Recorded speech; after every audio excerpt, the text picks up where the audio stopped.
नमस्कार दोस्तों, unique story teller channel पर आपका स्वागत है। यहाँ विभिन्न प्रकार के नॉवल मिलता है। इस कहानी में सारे पत्र लेखक की कल्पना मात्र है। एसमी 18 जोड़ कंटेंट हो सकते। ये कहानी केवल व्यास के लिए है। चले आप कहानी पर नजर डालें। The COs obsession, Arjun. अध्याय 151। कौन ज्यादा साहसी है। पब फ्यूचर विज्ञापन। बोल्डर कौन है। तारांकन। Snap snap snap. तारांकन। तीखी तालियां गूंज उठी और सभी सुरक्षा गार्डों ने तुरंत अपने हमले बंद कर दिए। केवल अर्जुन रायजादा और उसके साथियों को घेर लिया। गिरे हुए गार्ड अपने घावों या गालों को पकड़े हुए अपने पैरों पर खड़े होने के लिए संघर्ष कर रहे थे। यान बुआ इमारत से बाहर निकला और व्यंग्यात्मक लहजे में बोला, अर्जुन रायजादा, तुम में सचमुच हिम्मत है। हाँ, जियांगहुआई शहर में कौन अर्जुन रायजादा के साहस के बारे में नहीं जानता। अर्जुन रायजादा ने ठंडी आवाज में कहा। मैं, अर्जुन रायजादा ने झांग दादन को हराने और मिस्टर झांग को धमकाने की हिम्मत की। युवराज, बेशक मैं आप पर कदम रखने का साहस कर सकता हूँ। यान बुआ। हिस। तारांकन। भीड़ एक साथ चौंकी। अर्जुन रायजादा ने सचमुच बड़ी बड़ी बातें की थीं। उन्होंने झांग दादन को नीचे गिराया, श्री को अपमानित किया, क्राउन प्रिंस, और अब यान बुआ पर कदम रख रहा था। क्या ये बच्चा सचमुच जियांगुआई शहर के सभी गिरोहों को नाराज करने की कोशिश कर रहा था। सुरक्षा गार्डों ने आश्चर्य से अर्जुन रायजादा को देखा। फैंग जी जियाओ को गर्व की लहर महसूस हुई और जियांग वेई का खून उत्साह से उबल पड़ा। अर्जुन रायजादा का अनुसरण करना सही विकल्प था, क्योंकि अर्जुन रायजादा न केवल एक महान नेता थे बल्कि बहादुर और रणनीतिक भी थे। जियांग वेई की अर्जुन रायजादा के प्रति निष्ठा और गहरी हो गई। तुम बच्चे बहादुर और कुछ हद तक चालाक हो। हालांकि सच्ची शक्ति के सामने सभी योजनाएं और चालें राख हो जाएंगी। यान बुआ ने सिगार पकड़ते हुए ठंडी हंसी हंसते हुए कहा, आज की रात तुम्हारा स्मृति दिवस होगा, बेशक जब तक कि तुम फ्लेम ड्रैगन गैंग के सामने झुकने को तैयार न हो। मैं तुम्हारे साथ भाइयों जैसा व्यवहार करूंगा, कैसा रहेगा? या फिर अगर फ्लेम ड्रैगन गैंग स्वर्गीय रिवर्सल गैंग के आगे झुक जाए और हम तुम्हें भाइयों जैसा माने तो कैसा लगेगा? अर्जुन रायजादा ने तो बस मौके पर ही यह नाम गढ़ लिया था। उसे उम्मीद नहीं थी कि भविष्य में यह नाम चीन और दुनिया को हिला देगा। फैंग जी जियाओ और जियांग वेई दोनों आंतरिक रूप से हिल गए थे। यह एक गिरोह के लिए एक अच्छा नाम था। फैंग जी जियाओ ने कभी भी अपने गिरोह को कोई नाम देने के बारे में नहीं सोचा था। जियांगुआई शहर में केवल फ्लेम ड्रैगन गैंग जैसे प्रमुख गिरोह ही अपने अनुयायियों में अपनेपन की भावना को बढ़ाने के लिए अपने गिरोह का नाम रखते थे। फिर भी छोटे गिरोह, यहां तक कि श्री मोदी के नेतृत्व वाले गिरोह भी सक्रिय रूप से सक्रिय हैं। क्राउन प्रिंस के भाइयों का कोई गिरोह नाम नहीं था। स्वर्गीय उलटफेर गिरोह के लिए क्या नाम है? यान बुआ तुरंत हंस पड़ा। अर्जुन रायजादा की ओर इशारा करते हुए बोला, अर्जुन रायजादा, क्या तुम सचमुच स्वर्ग की अवहेलना करने की हिम्मत करते हो? पब फ्यूचर विज्ञापन। बिल्कुल, अर्जुन रायजादा ने आकाश की ओर इशारा करते हुए कहा, अगर स्वर्ग मुझे नष्ट करना चाहता है तो मैं स्वर्ग की अवहेलना करूंगा। ठीक है, आज रात मैं, यान बुआ, तुम्हें नष्ट कर दूंगा। यान बुआ ने ऊंची आवाज में कहा। अच्छा, मैं इंतजार करूंगा। अर्जुन रायजादा ने निष्कर्ष निकाला और तुरंत फैंग जी जियाओ और उसके समूह के साथ जाने के लिए मुड़ गया। यान बुआ ने ठंडे मन से अर्जुन रायजादा और उसके समूह की गायब होती पीठ को देखा। उसके बगल में बैठे एक जिज्ञासु छोटे भाई ने पूछा, बॉस यान, क्यों न भाइयों को भविष्य की परेशानियों को खत्म करने के लिए इन तीनों को काट डालने दिया जाए? इन तीनों के साथ कोई जल्दी नहीं है। जियांग वेई को लापरवाही से नहीं छुआ जाना चाहिए। वह सचिव जियांग का बेटा है। यान बुआ ने ठंडे स्वर में हंसते हुए कहा, हालांकि अगर जियांग वेई अर्जुन रायजादा के साथ घूमना जारी रखता है तो एक बार जब उसका बूढ़ा आदमी प्रांतीय समिति में चला जाएगा तो हम उसे मार सकते हैं और दोष अर्जुन रायजादा पर मर सकते हैं। ठीक है, छोटे भाई ने उत्सुकता से सिर हिलाया। सीटी बजाओ, यान बुआ ने ठंडी मुस्कान के साथ कहा। मुझे विश्वास है कि मुझमें, यान बुआ में, अभी भी कुछ प्रभाव है। क्या तुम्हें ये कहने की भी जरूरत है? छोटे भाई ने आत्मविश्वास से अपनी छाती थपथपाई और कहा, जब बॉस यान सीटी बजाता है तो कौन आने की हिम्मत नहीं करता? ये घोर अवज्ञा का अपराध होगा। बॉस, मैं अब सीटी बजाने जा रहा हूँ। ये कहकर छोटा भाई जल्दी से चला गया। परिणाम स्वरूप जियांगुआई शहर के सभी गिरोहों को फ्लेम ड्रैगन गिरोह से एक निमंत्रण मिला, जिसमें उन्हें उस शाम 8 बजे तक फ्लेम ड्रैगन गिरोह मुख्यालय में उपस्थित होने का आदेश दिया गया। इस खबर ने तुरंत जियांगुआई शहर को झकझोर दिया और गिरोह एक साथ इकट्ठा हो गए। बार में यान बुआ द्वारा सीटी बजाने का विषय चर्चा का केंद्र बिंदु बन गया। यान बुआ 1000 अनुयायियों के साथ फिर भी हमें इसमें क्यों घसीटेगा? वह शायद खुद पर दबाव नहीं डालना चाहता, बस अपनी प्रतिष्ठा का उपयोग करना चाहता है और फिर हमें तोप का चारा बनाना चाहता है। संभवतः सभी ने सहमति में सिर हिलाया। यान बुआ के इरादे बिल्कुल स्पष्ट थे। हालांकि ये देखते हुए कि फ्लेम ड्रैगन गिरोह जियांगुआई शहर में शीर्ष गिरोह के रूप में जाना जाता था, किसी ने भी जाने से बचने की हिम्मत नहीं की। जैसे ही यान बुआ चर्चा का केंद्र बिंदु बन गया, एक अन्य व्यक्ति भी सुर्खियों में आ गया जो जियांगुआई शहर के अंडरवर्ल्ड में चर्चा का विषय बन गया। वह अर्जुन रायजादा था। यान बुआ के साथ उलझने के कारण अर्जुन रायजादा की प्रतिष्ठा जियागुआई शहर के सभी गिरोहों में बढ़ गई। क्या ये बच्चा सचमुच मौत चाहता है? पब फ्यूचर द्वारा विज्ञापन। पब फ्यूचर विज्ञापन। अगर आप मुझसे पूछे तो यह इतना आसान नहीं है। अर्जुन रायजादा ने झांग दादन को नीचे गिरा दिया है, श्री को अपमानित किया है, क्राउन प्रिंस, और अब वह यान बुआ को निशाना बना रहे हैं। अरे अरे, ऐसा लग रहा है कि जियांगुआई शहर में गिरोहों के लिए चीजें गर्म हो रही हैं। तुमने सुना, अर्जुन रायजादा के उस छोटे से गिरोह का नाम भी हेवनली रिवर्सल गैंग रखा गया था। क्या ये मुसीबत को आमंत्रित करना नहीं है? हर किसी के पास अर्जुन रायजादा के बारे में कहने के लिए बहुत कुछ था, और हालांकि वे सभी उसका समर्थन करते थे, लेकिन कोई भी व्यक्ति उसकी संभावनाओं के बारे में आशावादी नहीं था। अकेले फ्लेम ड्रैगन गैंग के हजारों छोटे भाई थे, और जियागुआई शहर का पूरा अंडरवर्ल्ड संभवतः हजारों और भाइयों को इकट्ठा कर सकता था। भले ही अर्जुन रायजादा के पास असाधारण शक्तियां हों, फिर भी वह उन सभी को पराजित नहीं कर सकता था। इसलिए लोग उसके प्रति सहानुभूति रखने से खुद को रोक नहीं सके। हाय, अर्जुन रायजादा इतना प्रमुख, यानबू एर उसे कैसे नहीं मार सका? हाँ, पेड़ जितना ऊंचा होता है, हवा उतनी ही तेज चलती है। यह एक साधारण सत्य है। जब सभी ने चर्चा की तो सभी ने खेद व्यक्त किया। हर कोई यान बुआ के मजबूत प्रभाव के बारे में जानता था, और यह कि वह अपने नाम के अनुरूप एक सच्चे व्यक्ति थे जो अपने निर्णयों में अडिग थे। यदि राजा यम ने आधी रात को तुम्हारी मृत्यु का आदेश दे दिया तो वह सुबह होने तक विलंब नहीं करेंगे। हालांकि यदि यान बुआ ने आधी रात को आपकी मृत्यु का आदेश दिया तो वह इसे 1 बजे तक भी विलंबित नहीं करेगा। यान बुआ को जियांगहुआई शहर के राजा यम के रूप में जाना जाता था। अर्जुन रायजादा फैंग झिक्सियाओ और अन्य लोगों के साथ जुआघर में वापस लौट आया। भाई अर्जुन, हमें क्या करना चाहिए? फैंग झिक्सियाओ ने उत्सुकता से पूछा। दरवाजे बंद करो, बंद करो। अर्जुन रायजादा ने तुरंत अपना हाथ हिलाया। क्या? फैंग झिक्सियाओ हैरान था, सोच रहा था कि अर्जुन रायजादा यानबू एर के हमले से बचने के लिए बंद होना चाहता था। उसने घबराकर कहा, यह शायद अच्छा विचार नहीं है ना? धिक्कार है, मैंने यह नहीं कहा कि हमें छिप जाना चाहिए। मेरा मतलब था कि दरवाजे बंद कर दो और एक बैठक बुलाओ। अर्जुन रायजादा ने ठंडे स्वर में कहा, मैं चीजों को गंभीरता से नहीं लेता, लेकिन एक बार मैंने ऐसा किया तो मैं राजा यम की ठुड्डी से एक बाल भी नोच लूंगा। 8 फिल्में जिन्होंने अपने ऑफ स्क्रीन ड्रामा से सुर्खियां बटोरी। ब्रेनबेरीज, प्लस साइज फैशनिस्टा जो दुनिया भर में छा रही हैं। ब्रेनबेरीज। हाँ, फैंग झिक्सियाओ ने तुरंत सिर हिलाया। फिर 10 मिनट के भीतर सभी जुआरी बाहर निकल गए और 60 से अधिक छोटे भाई खाली हॉल में इकट्ठा हो गए, जहां केंद्रीय एयर कंडीशनिंग ने सभी को ठिठुरने पर मजबूर कर दिया। अर्जुन रायजादा एक स्टूल पर खड़ा हुआ और हाथ हिलाया। भाइयों, यान बुआ हमसे निपटना चाहता है, हमें क्या करना चाहिए? लड़ो। जियो एयर ने तुरंत अपना हाथ लहराया। उसकी गर्दन के चारों ओर बंधा एक लाल दुपट्टा उसे विशेष रूप से विशिष्ट बना रहा था। फिर भी हॉल में जियाओ एर की आवाज विशेष रूप से तेज थी, क्योंकि उसके अलावा लगभग कोई प्रतिक्रिया नहीं थी। क्या तुम लोगों में हिम्मत नहीं है? क्या तुम सब काया हो? अर्जुन रायजादा ने ठंडे स्वर में उपहास किया। नहीं भाई अर्जुन, हम नहीं हैं। फैंग झिक्सियाओ ने तुरंत अपना हाथ लहराया। अगर यान बुआ आता है तो मैं उसे 2 बार मारने की कोशिश में मरने के लिए तैयार हूँ। हाँ, उसे 2 बार मारो। सभी ने अपने हाथ हिलाना शुरू कर दिया और हॉल में मौजूद लोगों का मनोबल अंततः जाग उठा। जो लोग उन्हें मारना चाहते हैं उन्हें मारना ही होगा। अगर स्वर्ग मेरी मृत्यु चाहता है तो मैं स्वर्ग की अवहेलना करूंगा। अर्जुन रायजादा की आंखें दृढ़ निश्चयी लड़ाकू भावना से भर गईं। उन्होंने घोषणा की, आज से हम आधिकारिक तौर पर स्वर्गीय उलटफेर गिरोह बन गए हैं। स्वर्ग की अवहेलना करते हुए, भाग्य की अवहेलना करते हुए, लोगों की अवहेलना करते हुए। स्वर्गीय उलटफेर गिरोह, स्वर्गीय उलटफेर गिरोह। सभी ने अपनी बाहें लहराईं, एक के बाद एक दहाड़ते हुए। उनकी आंखें उत्साह से भर गईं। यहां तक कि दाहेई भी अपना सिर हिलाने से खुद को नहीं रोक सका। उसके हाथ में सफेद शराब की एक बोतल थी, वह एक घूंट भरकर पी रहा था। उसकी आंखों में खून की प्यास थी। अर्जुन रायजादा ने अपना हाथ हिलाया और दृश्य तुरंत शांत हो गया। उसने चारों ओर सबकी ओर देखा और कहा, भाइयों, फ्लेम ड्रैगन गैंग में कई लोग हो सकते हैं, लेकिन वे भयभीत नहीं हैं। वे अभी भी मानव हैं, भविष्य के योद्धा नहीं। हम कम हैं, लेकिन हम प्रत्येक के लिए 100 लड़ सकते हैं, ठीक जियांग यू की तरह, जिसने अपने कड़ाहों को नष्ट कर दिया था और अपनी नावों को डुबो दिया था 3 लाख के मुकाबले 3000 के साथ, जिससे दुश्मन घबराकर भाग गए थे। मेरा मानना है कि आज हम भी ऐसा कर सकते हैं।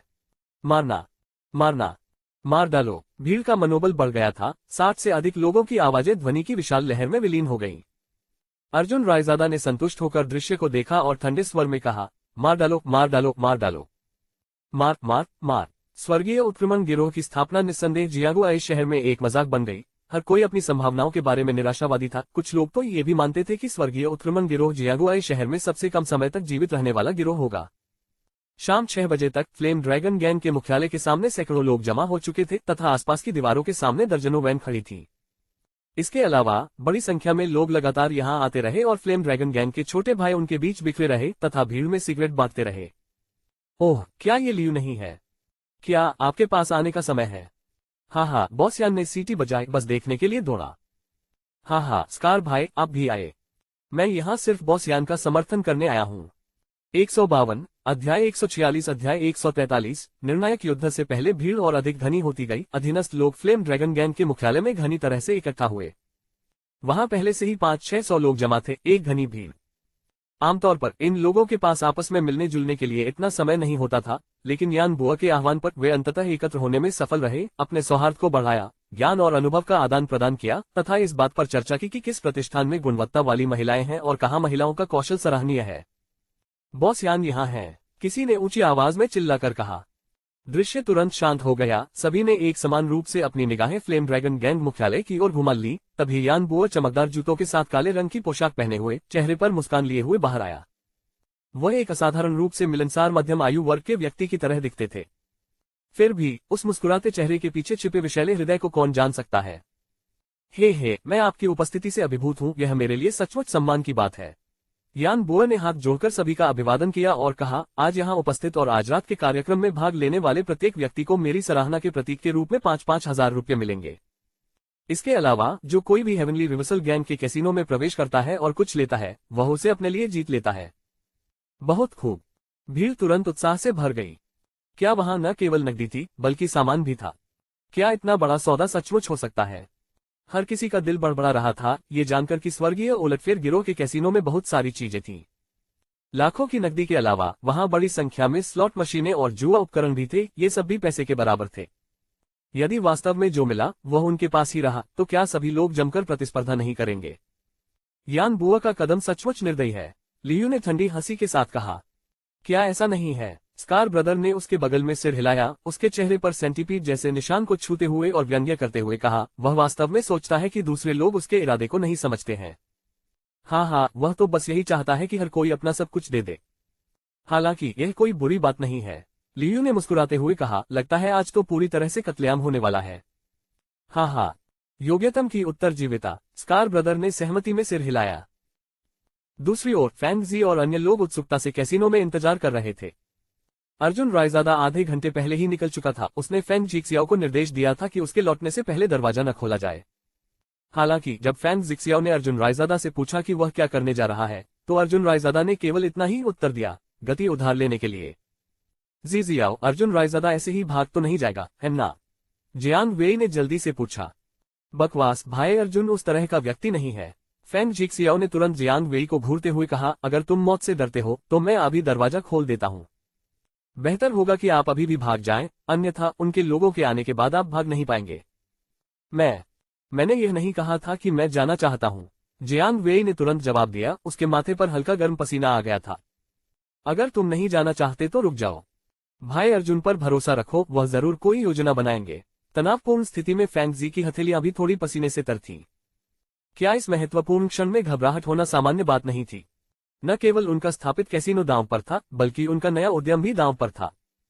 फैंग जी ने अपनी सिगरेट पर एक गहरा कश लिया, कांपती उंगलियों ने सिगरेट को तब तक पकड़े रखा जब तक कि उसने उसे जमीन पर फेंक नहीं दिया। फिर खड़ा हुआ, कमरे में मौजूद अधीनस्थों का निरीक्षण किया और कहा, भाइयों, आज हम अनिश्चित भाग्य से जूझ रहे हैं।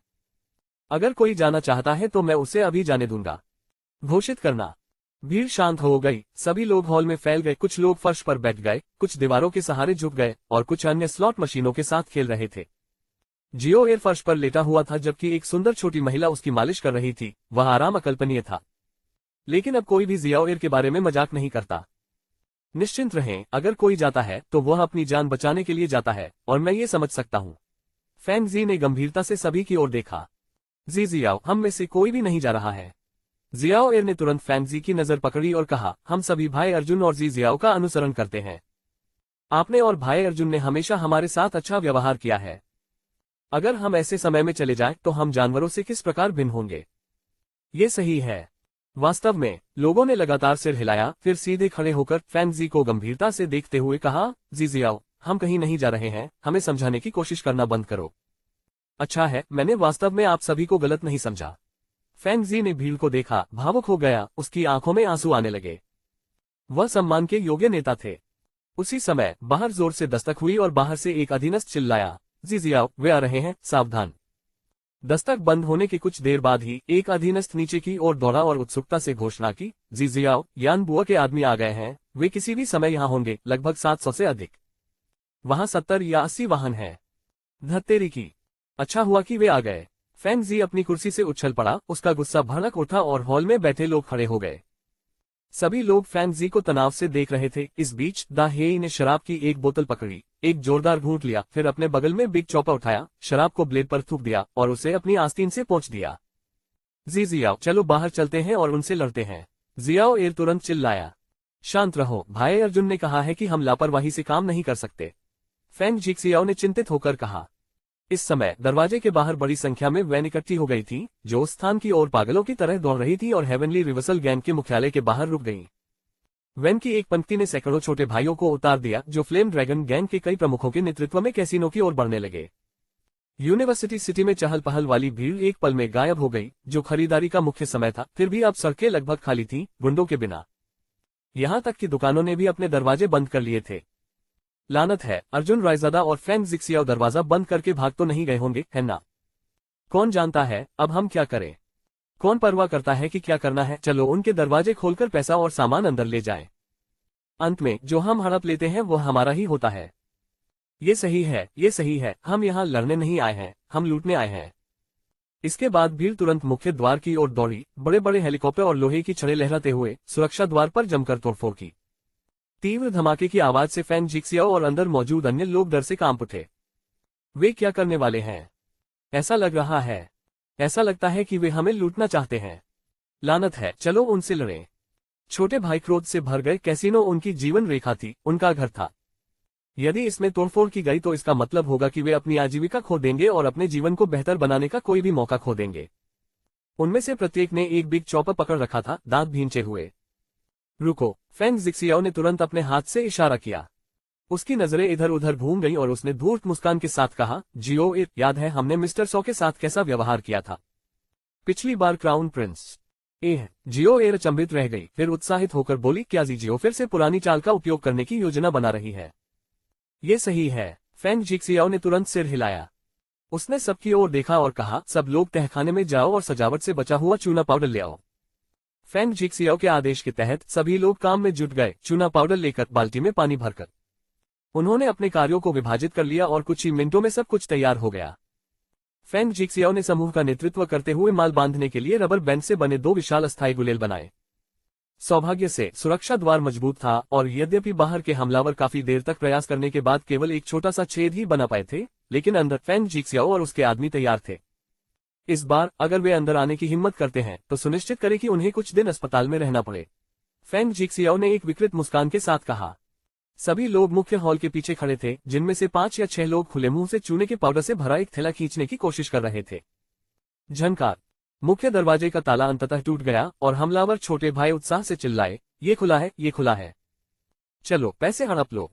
हाँ, आखिरकार यह खुल गया, भागो, अगर हम देर हो गए तो कुछ भी नहीं बचेगा। उन्होंने मिलकर दरवाजा खोला और सीधे आगे बढ़ गए।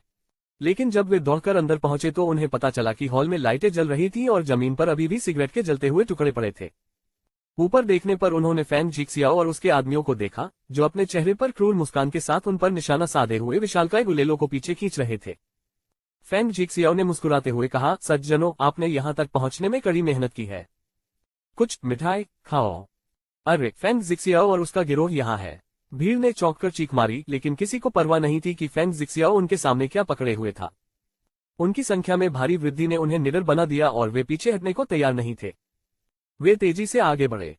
आग, फैंग जिक्सियाओ चिल्लाया। पुनश्च यहाँ एक बेहद उत्तेजक और शहरी कहानी, the rock bodyguard of the campus ballet के लिए एक नई सिफारिश है। ये शुद्ध, उत्तेजक, एक्शन और हिंसा से भरपूर है। इसे अपने संग्रह में अवश्य शामिल करें। 153, अध्याय 147, अध्याय 144, दुश्मन के खिलाफ बुझा हुआ चूना स्वरूष। 5-6 छोटे भाई पहले ही थक चुके थे।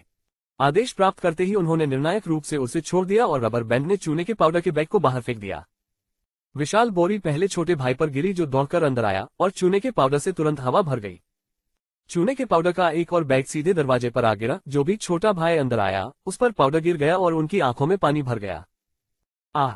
ये नींबू है, बकवास यह नरक की तरह दर्द करता है। हे भगवान, ये नींबू है, ये बहुत दर्दनाक है। क्षण भर में जो लोग भाग कर आए थे वे अब जमीन पर पड़े थे, अपनी आंखों को हाथों से ढके हुए दर्द से तड़प रहे थे। उनकी आंखों से निकलने वाला तीव्र दर्द असहनीय हो गया। फेंग जिक्सियाओ और अन्य लोगों ने पहले से ही अपने चेहरों पर गीले तौलिए लपेट लिए थे। वे रात में नकाबपोश नायकों की तरह दिख रहे थे। फेंग जिक्सियाओ ने इशारा किया, दूसरी मंजिल, पानी डालो। फुसफुसाहट। ऊपर से पानी के बेसिन गिरने लगे और व्यापक रूप से फैला चूना जमीन पर गिर गया। पानी छोटे भाइयों की आंखों में भी चला गया। जिन आंखों में पहले से ही तीव्र दर्द था, उन्हें ऐसा महसूस हुआ जैसे कि उन्हें एक बार फिर आग से जलाया जा रहा हो। अचानक पूरा हॉल जीवित नरक में बदल गया, जो भयावह चीखों से भर गया, ऐसी चीखें जो धरती को हिला रही थी और आत्माओं को डरा रही थी। हे भगवान, क्या हो रहा है? क्या अंदर कोई भूत है? जैसे ही आप अंदर जाते हैं ये सफेद क्यों हो जाता है? बाहर खड़े छोटे भाइयों ने अपनी यात्रा रोक दी और अंदर से आ रहे सफेद कोहरे को घूरने लगे और वहीं रुक गए। अंदर बहुत सारा पैसा और सोना होने के बावजूद किसी ने भी अंदर घुसने की हिम्मत नहीं की। पैसा महत्वपूर्ण था, लेकिन उसे खर्च करने के लिए आपका जीवित रहना आवश्यक था। ये नींबू है। यान बुआ प्रवेश द्वार के पास पहुंचा, सांस ली और तुरंत अपनी सांस रोक ली। उसने अपने लोगों की ओर देखा, सभी लोग सावधान रहें। बॉस यान, इसे हम संभाल लें। उसके पीछे बैठे छोटे भाइयों ने जल्दी से अपने चेहरे गीले कपड़े से ढक लिए और अंदर भाग गए। जब चूने की थैलियां बरसने लगी, तभी उन्हें एहसास हुआ कि उनके चेहरों पर जो चित्रे थे वे बेकार थे और हॉल के अंदर की दुखद चीखें एक बार फिर बढ़ गईं। यान बुआ ने दरवाजे से चिल्लाते हुए कहा, भाड़ में जाओ, मैं यह मानने से इनकार करता हूं कि उनके पास इतना नींबू है। गैंग लीडर, मैं ऊपर से आदमी ले लूंगा। गैंग लीडर, मैं पीछे के दरवाजे की खिड़की से हमला करूंगा। छोटे भाई स्वेच्छा से काम करने के लिए उत्सुक थे, क्योंकि वे फ्लेम ड्रैगन गैंग के सदस्य नहीं थे। वे दूसरे गिरोहों से संबंधित थे, इसलिए चिकित्सा व्यय के बारे में चिंता करने की कोई आवश्यकता नहीं थी। इसलिए कई फ्लेम ड्रैगन गैंग लेफ्टिनेंटों ने स्वेच्छा से आक्रामक होने का निर्णय लिया। यान बुआ ने हाथ हिलाते हुए कहा, आगे बढ़ो, हमें आज ही यह क्षेत्र लेना होगा, चाहे कुछ भी हो जाए। इसके बाद एक बार फिर एक बड़ी सेना आगे बढ़ी। अब यान बुआ के पास संख्या बल था। शुरुआती 50 या 60 सैनिकों को छोड़कर जो भागकर आए थे, उसके पास अभी भी 600 से अधिक सैनिक बचे थे। लोग उनकी सबसे छोटी समस्या थे। यान बुआ हेवनली रिवर्सल गैंग मुख्यालय के प्रवेश द्वार पर खड़ा था और उसने अपनी जेब से एक सिगार निकाला। छोटे भाई ने जल्दी से उसके लिए उसे जला दिया और यान बुआ ये सब भावशून्य भाव से देखता रहा। उनकी नजर में इस क्षेत्र पर कब्जा करना बस समय की बात थी। लगभग हर व्यक्ति जिसने उनका विरोध किया था, उसे अनुकूल परिणाम नहीं मिले थे। जिजियाओ, वे ऊपर से और पिछले दरवाजे से हमला कर रहे हैं। एक छोटा भाई जल्दी से अंदर आया। लानत है, फेंग जिक्सियाओ गुस्से से दहाड़ा। वह दाहेई की ओर मुड़ा। दाहेई, मुझे उन्हें रोकने के लिए लोगों का नेतृत्व करने की आवश्यकता है। हमें समय खरीदना होगा। मुझे विश्वास है कि भाई अर्जुन हमें बचाने आएंगे। ठीक है, दाहेई ने सिर हिलाया। उसकी आंखों में एक तेज चमक थी। पहली बार आशा से अभिभूत होकर दाहेई के चेहरे पर गंभीर भाव थे। फिर वह 30 और आदमियों को पीछे की ओर ले गया। पिछला दरवाजा पहले ही तोड़ा जा चुका था और वे लोग चाकुओं और लोहे की लाठियों से लैस होकर अंदर घुस आए। दाहेई ने शराब से साफ किया हुआ बड़ा चाकू पकड़ रखा था और पहले वार किया और एक आदमी की छाती की ओर बढ़ गया। पश्चिट! तुरंत ही खून बहने लगा। उसकी एक धार आदमी की छाती से फूट पड़ी। उसके पीछे बैठे छोटे भाई आंखें फाड़कर देख रहे थे। दाहेई की बहादुरी ने विरोधियों को स्तब्ध कर दिया और हर कोई स्तब्ध रह गया। दाहेई ने फिर से चाकू उठाया, आंखें चौड़ी और भयंकर, भाइयों, मार डालो, मार डालो। पीछे खड़े छोटे भाई दाहेई की बहादुरी से इतने प्रभावित हुए कि उनका मनोबल नाटकीय रूप से बढ़ गया। उनमें से लगभग 30 लोग बाहर से आ रहे 100 से अधिक दुश्मनों की ओर दौड़े और मुकाबला बराबरी का था। दाहेई ने अकेले ही दर्जनों लोगों का सामना किया और इन लोगों के बीच उसने उन्हें आसानी से संभाला, जिससे छोटे भाइयों के बीच भयंकर लड़ाई हुई, एक दूसरे पर वार पलटवार हुए। इससे दुश्मनों को काफी हद तक बाधा पहुंची। हालांकि संख्याएं वास्तव में एक बहुत ही महत्वपूर्ण सीमित कारक थी। दाहेई के प्रभाव के बावजूद लोग मांस से बने होते हैं और 10 मिनट से अधिक की उन्मत्त हैकिंग के बाद दर्जनों दुश्मन गिर गए थे, लेकिन स्वर्गीय उत्क्रमण गिरोह का पक्ष भी खराब स्थिति में लग रहा था। उनके लगभग सभी 30 लोग घायल हो गए थे, बड़ी मुश्किल से अपनी जान बचा पा रहे थे। जियाओ एर भी वहां मिला हुआ था। बच्चा फुर्तीला था और कद में छोटा होने के कारण वह भीड़ के बीच से पानी में मछली की तरह आगे बढ़ता था, कभी कभी दुश्मन पर वार करता और फिर तेजी से भाग जाता था। आपको सचमुच ये कहना होगा कि इस रणनीति ने उन्हें स्वयं 3 को हराने में मदद की। धमाका! दाहेई की तलवार ने एक अन्य व्यक्ति को पलट दिया, लेकिन स्वर्गीय उत्क्रमण गिरोह के छोटे भाई बिखरने लगे। जब एक भाई जमीन पर गिर गया तो अन्य लोग तुरंत दौड़े और गिरे हुए भाई को बाहर निकाला। जब दोनों पक्ष आपस में भिड़ गए तो हेवनली रिवर्सल गैंग के छोटे भाई अब और नहीं टिक सके और लड़ते हुए पीछे हट गए। अच्छा नहीं है भाई दाहेई, ऊपर से और लोग आ रहे हैं। जियो एयर अचानक घबरा कर चिल्लाया। दाहेई ने ऊपर देखा और पाया कि वास्तव में लोगों की एक और लहर ऊपर से नीचे की ओर दौड़ रही थी। एक बड़ा समूह कुल्हाड़ी लहराते हुए उनकी ओर बढ़ रहा था। दाहेई ने दहाड़ते हुए कहा, उन्हें घेर लो, उन्हें रोक दो, हम उन्हें आगे नहीं बढ़ने दे सकते। मात्र 30 कुछ लोग ही 200 से अधिक लोगों की बढ़त को रोकने की कोशिश कर रहे थे और इसके अलावा मुख्य प्रवेश द्वार पर यान बुआ ने पहले ही पूर्ण आक्रमण शुरू कर दिया था, जिसमें 300 से अधिक लोग इमारत में घुस आए थे। दृश्य क्रियाकलाप से भरा हुआ था। फैंग जिक्सियाओ शांतिपूर्वक शक्ति में असमानता की लड़ाई का नेतृत्व कर रहे थे। हालांकि उनके पास केवल 30 कुछ लोग थे, फिर भी वे 300 से अधिक दुश्मनों के हमले का जमकर विरोध कर रहे थे। लेकिन संख्या में भारी अंतर के कारण फैंग जिक्सियाओ को नुकसान हुआ।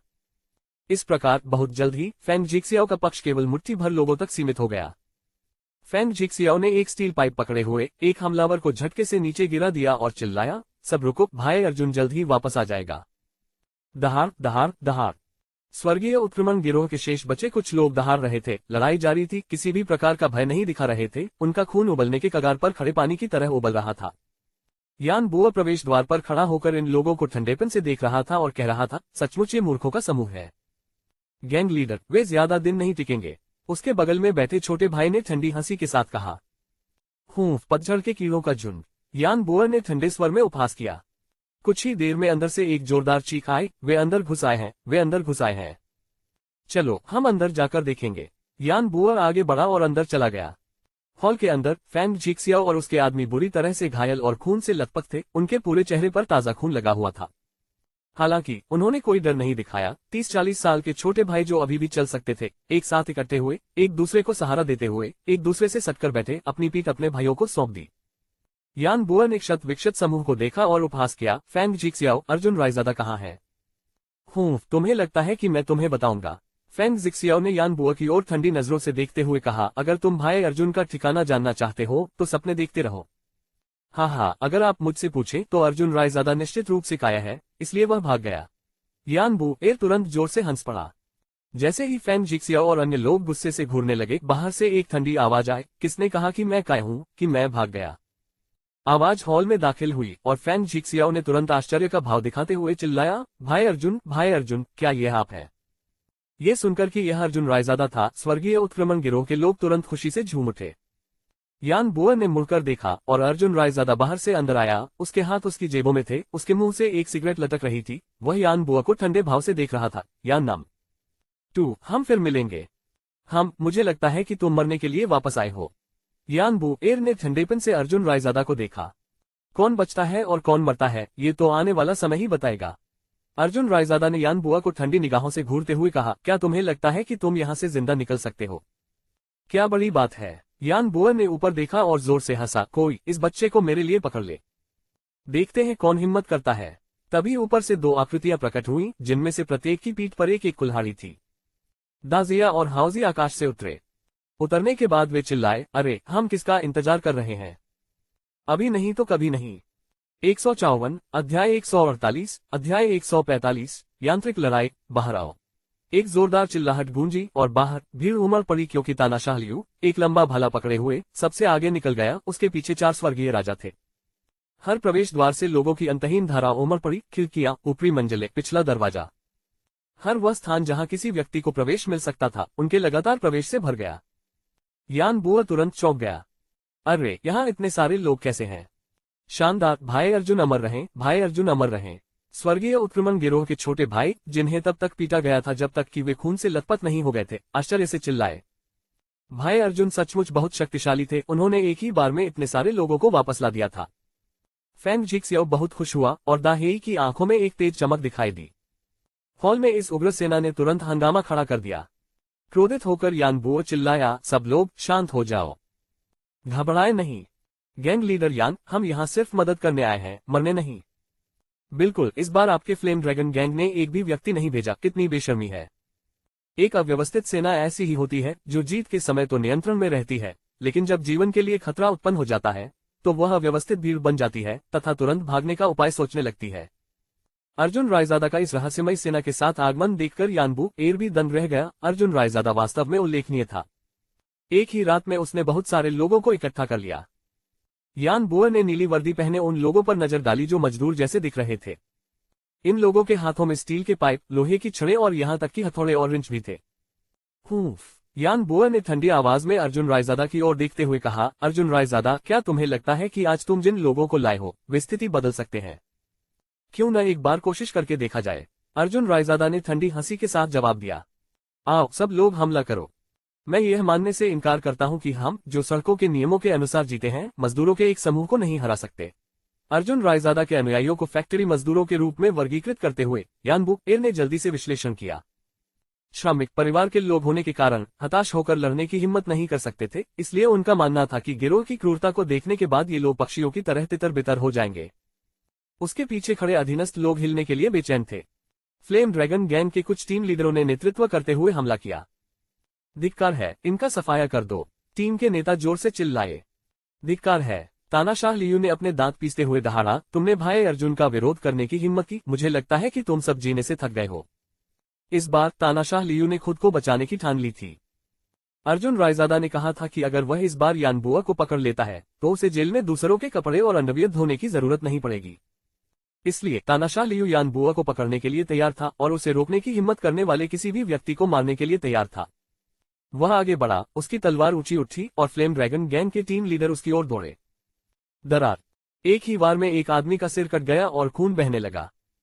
ये चारों ओर मौजूद लोगों के गालों पर लाल रोशनी की दो धारियों की तरह फैल गया और यान बुआ की आंखें चौड़ी हो गईं जब उसने देखा कि मजबूत लियू तानाशाह ने अपने छोटे भाई का सिर तलवार से काट दिया। ये सदमा अद्वितीय था।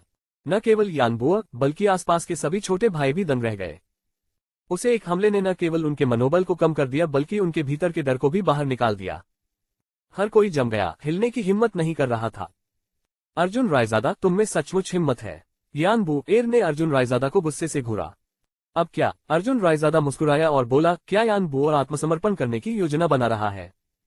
बेवकूफ, तुम मुझे क्या समझते हो? यान बुआ ने ठंडी मुस्कान के साथ कहा, तुम्हें लगता है कि तुम्हारे द्वारा लाए गए लोग निश्चित रूप से जीत सकते हैं?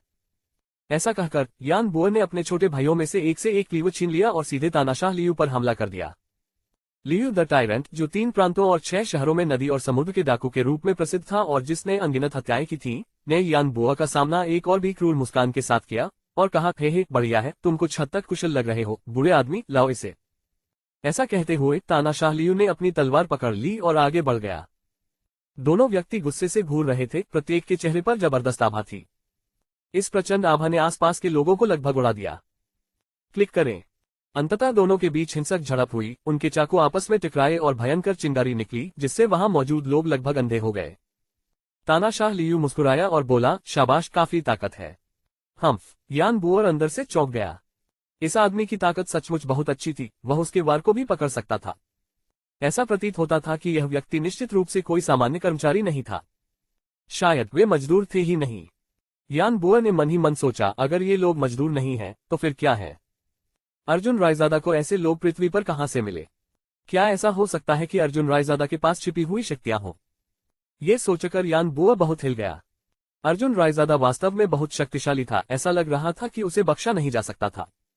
जब यान बुआ को झटका लगा तो वह चिल्लाया, भाइयों, अब कार्रवाई का समय आ गया है। अगर हम इस बार अर्जुन रायजादा को मार देते हैं तो मैं, यान बुआ, 10 मिलियन का इनाम दूंगा।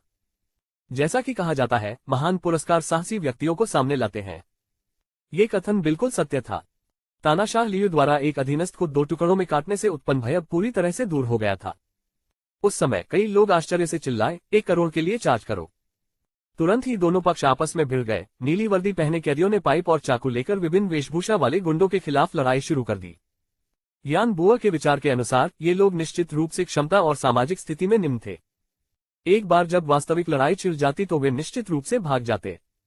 लेकिन यान बुआ को यह नहीं पता था कि ये लोग समाज के सबसे बुरे लोग थे और इनमें से प्रत्येक पर कोई न कोई आरोप था, चाहे वह हत्या का हो या डकैती का। उनकी मानसिक सहनशीलता की क्षमता किसी से भी अधिक मजबूत थी, उनकी लड़ने की क्षमता का तो कहना ही क्या। धिक्कार है, अपने दादाजी को छूने की हिम्मत। जब मैं लड़ रहा था तब भी तुम अपनी गेंदों से खेल रहे थे। धिक्कार है, देखो मैंने तुम्हें कैसे पीट पीट कर मार डाला। जब मैं लोगों को मारता था तब तुम मिट्टी से खेल रहे थे। बहुत समय नहीं बीता था कि दृश्य में एक तरफा दमन दिखाई देने लगा। यान बुआ ने अपना सिर घुमाया और देखा कि नीले समुद्र ने उन रंग बिरंगे फूलों को घेर लिया था और नीला समुद्र अपने हथियार चलाते हुए उन ठगों पर जमकर प्रहार कर रहा था। वे गुंडे जो आमतौर पर आम नागरिकों को धमकाते थे और छोटे विक्रेताओं से पैसे वसूलते थे, अब इन लगातार लड़ने वाले कैदियों के सामने टिक नहीं पाए। भाइयों भागो, एक अधीनस्थ ने तुरंत चिल्लाकर कहा। एक व्यक्ति भाग गया, जिससे तुरंत ही अन्य लोग भी भागने लगे। डोमिनो प्रभाव घटित हुआ, एक के बाद एक लोग भागने लगे, क्योंकि आखिरकार वे फ्लेम ड्रैगन गैंग से नहीं थे। यान बुअर अपने बेईमान व्यवहार के लिए कुख्यात था। उसने अपने अधीनस्थों में से केवल कुछ को ही लाया था, जबकि बाकी को केवल वादों के लालच में लाया गया था। खतरे के ऐसे नाजुक क्षण में कौन यान बुअर के लिए मरना चाहेगा? इसलिए अधीनस्थ बिखर गए। अरे भागो मत! यान बुअर के अधीनस्थों ने तुरंत उन्हें रोकने का प्रयास किया। हालांकि जैसे ही उन्होंने ऐसा करने की कोशिश की, भागते हुए अधीनस्थों ने उन्हें जमीन पर धकेल दिया और एक एक करके कुचल दिया। बेचारे फ्लेम ड्रैगन गैंग के अधीनस्थ, कुछ ही क्षणों में उन्हें इस कदर कुचल दिया गया कि वे पहचान से परे हो गए। उनके शरीर ऐसे लग रहे थे मानो उन पर पैरों के निशान हो। वे जमीन से ऊपर उठे और गुस्से से चिल्लाए, हरामजादों, भागो मत! ऐसा नहीं था कि वे विशेष रूप से उन्हें वहीं रोकना चाहते थे, बल्कि वे अपनी जान बचाना चाहते थे। यदि ये सभी लोग भाग गए तो संभवतः कोई भी उनकी रक्षा नहीं कर सकेगा। लेकिन ये कुछ लोग भागते हुए लोगों को नहीं रोक सके, और कुछ ही मिनटों में यान बुएर द्वारा इकट्ठा किए गए सभी लोग भाग गए। केवल यान बुएर और कुछ फ्लेम ड्रैगन गैंग के अधीनस्थ ही बचे। वे अधीनस्थ मृत होने का नाटक करते हुए जमीन पर लेट गए। दृश्य में केवल यान बुअर ही बचा था। यान नाम 2, तुम हार गए हो, अर्जुन रायजादा ने ठंडी मुस्कान के साथ कहा। मैं हारा नहीं हूँ। यान बुअर ने लापरवाही से अपनी जेब से एक सिगार निकाला और कहा, जियांगुआई शहर में कोई भी मुझे मारने या मेरे सिर के एक बाल को छूने की हिम्मत नहीं करता। क्या ऐसा है? अर्जुन रायजादा ने हल्की मुस्कान के साथ कहा। बिल्कुल, यान बुअर ने सहजता से सिर हिलाया। बिना किसी हिचकिचाहट के अर्जुन रायजादा यान बुअर की ओर चला गया, जो अचानक हिचकिचाया। उसने चाकू को देखा जिसे अर्जुन रायजादा ने मजबूती से पकड़ रखा था। यान बुअर थोड़ा डरपोक था। अन्य लोग हो सकते हैं, लेकिन अर्जुन रायजादा नहीं था। ये व्यक्ति, जो कभी भी नियमों के अनुसार नहीं चलता था, उसने झांग दादन को हराया था और युवराज को भी हराया था, और फिर भी लोगों की हत्या करने के बावजूद उसे जेल नहीं भेजा गया था। काफी जांच के बाद भी कुछ खास पता नहीं चला, इसलिए यान बुअर बेहद घबरा गया था। तुम क्या करना चाहते हो? यान बुअर ने अर्जुन रायजादा को घूर कर देखा। ओह, क्या आपने नहीं कहा था कि कोई भी आपको मारने या आपके सिर के एक बाल को छूने की हिम्मत नहीं करता? अर्जुन रायजादा मुस्कुराया। मैं वास्तव में आपको मारने की हिम्मत नहीं करता, क्योंकि आपके आधार को नष्ट करने से पहले आपको मारना मेरे लिए केवल नुकसान और कोई लाभ नहीं होगा। लेकिन मैं आपके सिर के एक बाल को छूने की हिम्मत कर सकता हूँ। 155 अध्याय 149 अध्याय 146 लाइली गैंग लीडर। यह कहते हुए अर्जुन रायजादा आगे बढ़ा, एक हाथ से यान बुअर के बालों को कसकर पकड़ लिया और फिर जोर से झटका दिया, जिससे यान बुअर दर्द से चीख निकला। अर्जुन रायजादा ने जरा भी परवाह नहीं की और यान बुअर को बलपूर्वक आगे खींच लिया। यान बुअर दर्द से बुरी तरह चिल्लाया। जमीन पर पड़े उसके अधीनस्थ कांप रहे थे। हर कोई जानता था कि घटनास्थल पर वास्तव में क्या हो रहा था। वे केवल अपने ही गिरोह की लगातार भयावह चीखें ही सुन सकते थे। यान बुअर ने अंततः एक तीखी चीख निकाली जब अर्जुन रायजादा ने उसके बालों का एक गुच्छा उखाड़ दिया, जिसकी जड़ों में खून के कुछ निशान थे। एक खुजली वाला कुत्ता। लियू सान हंस पड़े और बोले, अब आपको लाइली गैंग का बॉस कहा जा सकता है।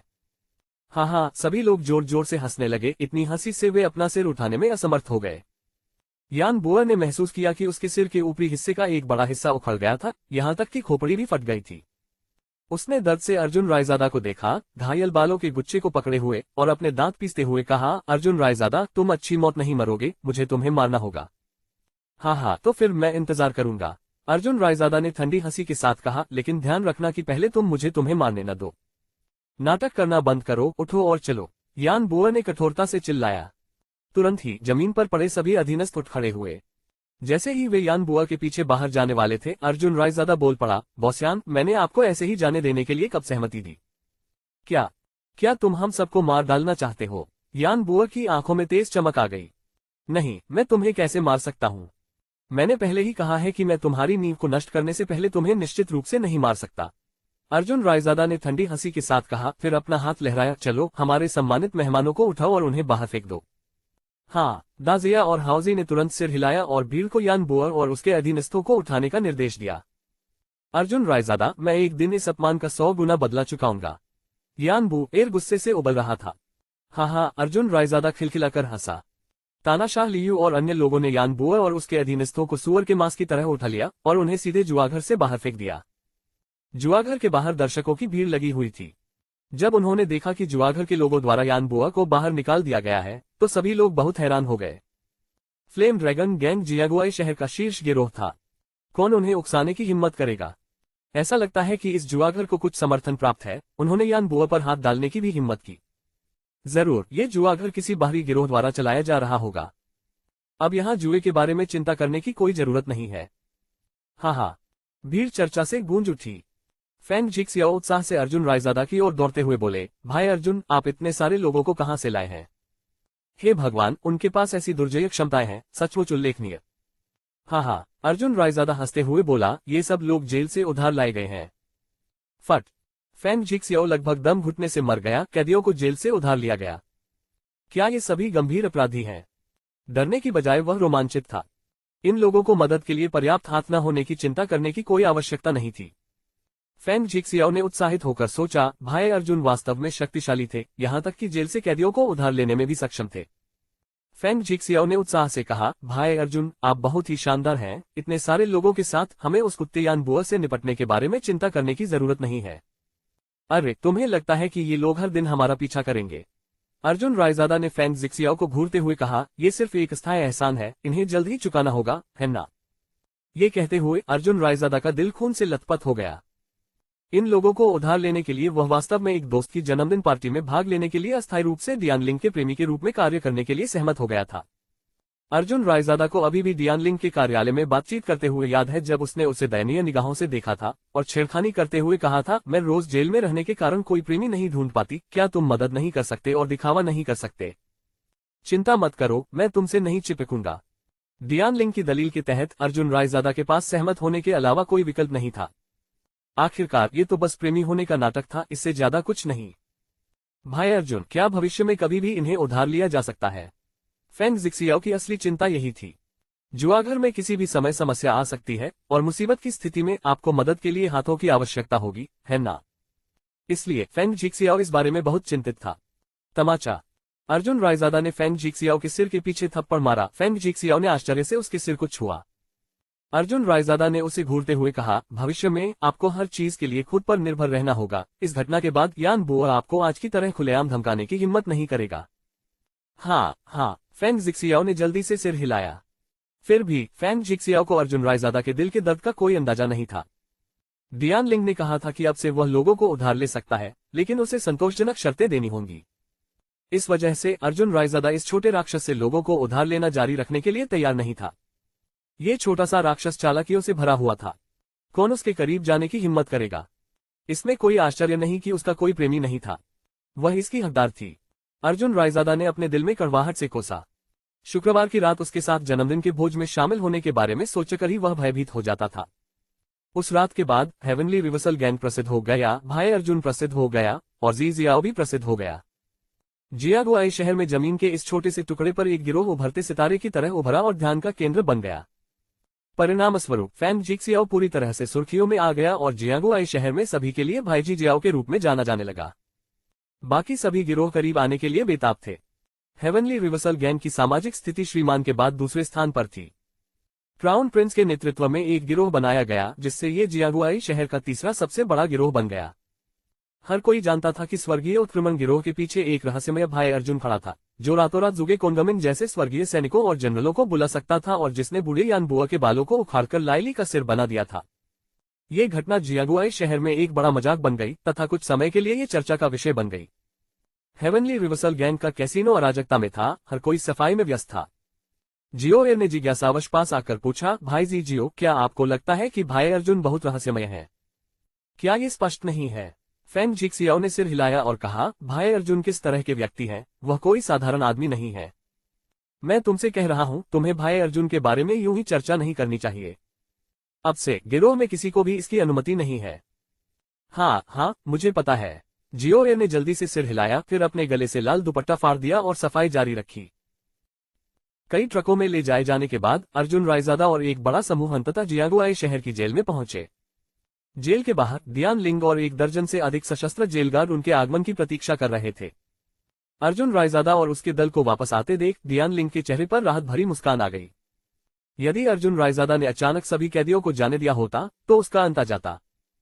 तुम वापस आ गए, डियानलिंग ने आगे आते हुए उसका अभिवादन किया। क्या मुझे ये कहना भी जरूरी है?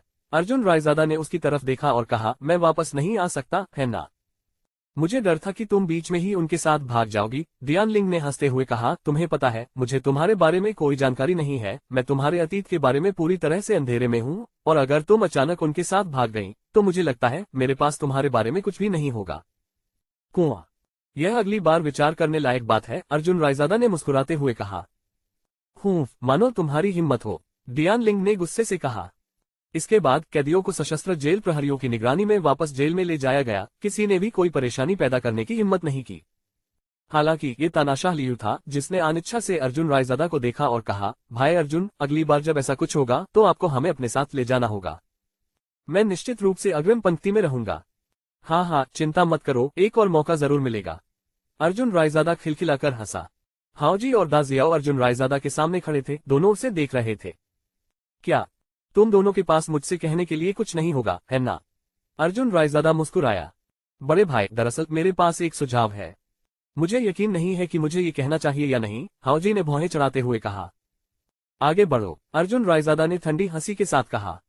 हाओजी ने दाजिया की ओर देखा, जिसने हाओजी को आंख मारी और चेहरा बनाया, जिसके बाद हाओजी ने अर्जुन रायजादा को गंभीरता से देखा और कहा, वास्तव में जेल निदेशक एक अच्छी महिला है और वह निश्चित रूप से आपके करियर में आपकी मदद करेगी। आप ऐसा क्यों नहीं करते? आप जानते हैं, इसे ले जाओ। फट। हाओजी के बेशर्मी भरे सुझाव पर अर्जुन रायजादा का गला लगभग रुक गया। उसके चेहरे पर अविश्वास का भाव था जब उसने कहा, हाओजी, बेहतर होगा कि आप उम्मीद करें कि डियान लिंग यह नहीं सुनेगा, अन्यथा आपको जेल में अच्छा समय नहीं मिलेगा। बड़े भाई, असल में मैं भी यही कहना चाहता था। दाजिया की बात पूरी भी नहीं हुई थी कि अर्जुन रायजादा ने उसे बीच में ही रोक दिया। बस अब और मत कहो, मैं समझ गया। बड़े भाई, हम सच कह रहे हैं, जेल निदेशक आपके करियर में सचमुच बहुत मददगार साबित हो सकते हैं। दोनों ने लगभग एक साथ कहा। ठीक है, मैं समझ गया। अर्जुन रायजादा ने जल्दी से सिर हिलाया। बड़े भाई, मैं आपको एक और सलाह देता हूँ। हाओजी ने जल्दी से अर्जुन रायजादा की ओर देखा। ये जेल निदेशक से संबंधित नहीं है ना? अर्जुन रायजादा ने जल्दी से पूछा। कुआं, यदि आप कहते हैं कि यह संबंधित नहीं है तो ये संबंधित नहीं है, लेकिन यदि आप कहते हैं कि यह संबंधित है तो ये संबंधित है। हाओजी ने सिर हिलाया। अर्जुन रायजादा अचंभित रह गया और असहाय होकर बोला, आगे बढ़ो। 156 अध्याय 150 अध्याय 147 आपको प्यार करने के लिए मजबूर करना। वास्तव में बिग ब्रदर पूरी तरह से एक सुरक्षा कंपनी स्थापित कर सकते हैं और फिर उन कैदियों को काम पर रख सकते हैं जो जेल से रिहा होते हैं। हाओजी ने गंभीरता से अर्जुन रायजादा को देखा और कहा, दाजिया और मैंने इस बारे में सोचा है। सबसे पहले तो सरकार निश्चित रूप से सहमत होगी, क्योंकि अगर ये लोग वैध नौकरियों के बिना समाज में प्रवेश करेंगे तो वे जोखिम उठाते रहेंगे। इसलिए यदि भाई अर्जुन उन्हें नौकरी पर रखने को तैयार है तो सरकार आपको कर छूट नीति भी प्रदान कर सकती है। इसके अलावा यहाँ के लोग बहुत कुशल और बहादुर हैं, जो समाज से भर्ती किए गए छोटे मोटे गुंडों से कहीं अधिक शक्तिशाली हैं। यदि बिग ब्रदर भविष्य में अंडरवर्ल्ड का रास्ता अपनाने की योजना बनाता है तो हमारा सुझाव है कि आप इसे हमारे तरीके से करें। हाओजी की बातें सुनकर अर्जुन रायजादा के दिल में एक लहर दौड़ गई। उन्होंने सिर हिलाया और कहा, यह सचमुच एक अच्छा विचार है, मैं इस पर गंभीरता से विचार करूंगा। तुम दोनों, अब अंदर जाने का समय हो गया है। डायन लिंग बंदूक पकड़े हुए उन तीनों की ओर चला। ठीक है, जेल निदेशक। हाओजी ने सिर हिलाया। अचानक दाजिया, जो उसके बगल में था, ने गंभीरता से डियान लिंग को देखा और कहा, जेल निदेशक, मैं आपसे कुछ बात करना चाहता हूँ। बोलो। डियान लिंग ने दाजिया की ओर देखा। ये बस, हमारे बड़े भाई अर्जुन रायजादा ने कहा कि उन्हें ये पसंद है, लेकिन वह खुद को व्यक्त करने में अच्छे नहीं है, इसलिए उन्होंने हमसे इसे उनके लिए बताने के लिए कहा। दाजिया के बोलने के बाद उन्होंने तुरंत हाओजी को खींच लिया और जेल में चलने के लिए मुड़ गए। हाओजी दंग रह गया, फिर उसने तुरंत दाजिया को अंगूठा दिखाया, जबकि स्तब्ध अर्जुन रायजादा हक्का बक्का खड़ा था। अरे ये सब क्या है? जैसे ही अर्जुन रायजादा समझाने वाला था, डियान लिंग का चेहरा लाल हो गया और उसने शर्म से अर्जुन रायजादा की ओर देखा और पूछा, क्या उन्होंने जो कहा वह सच है?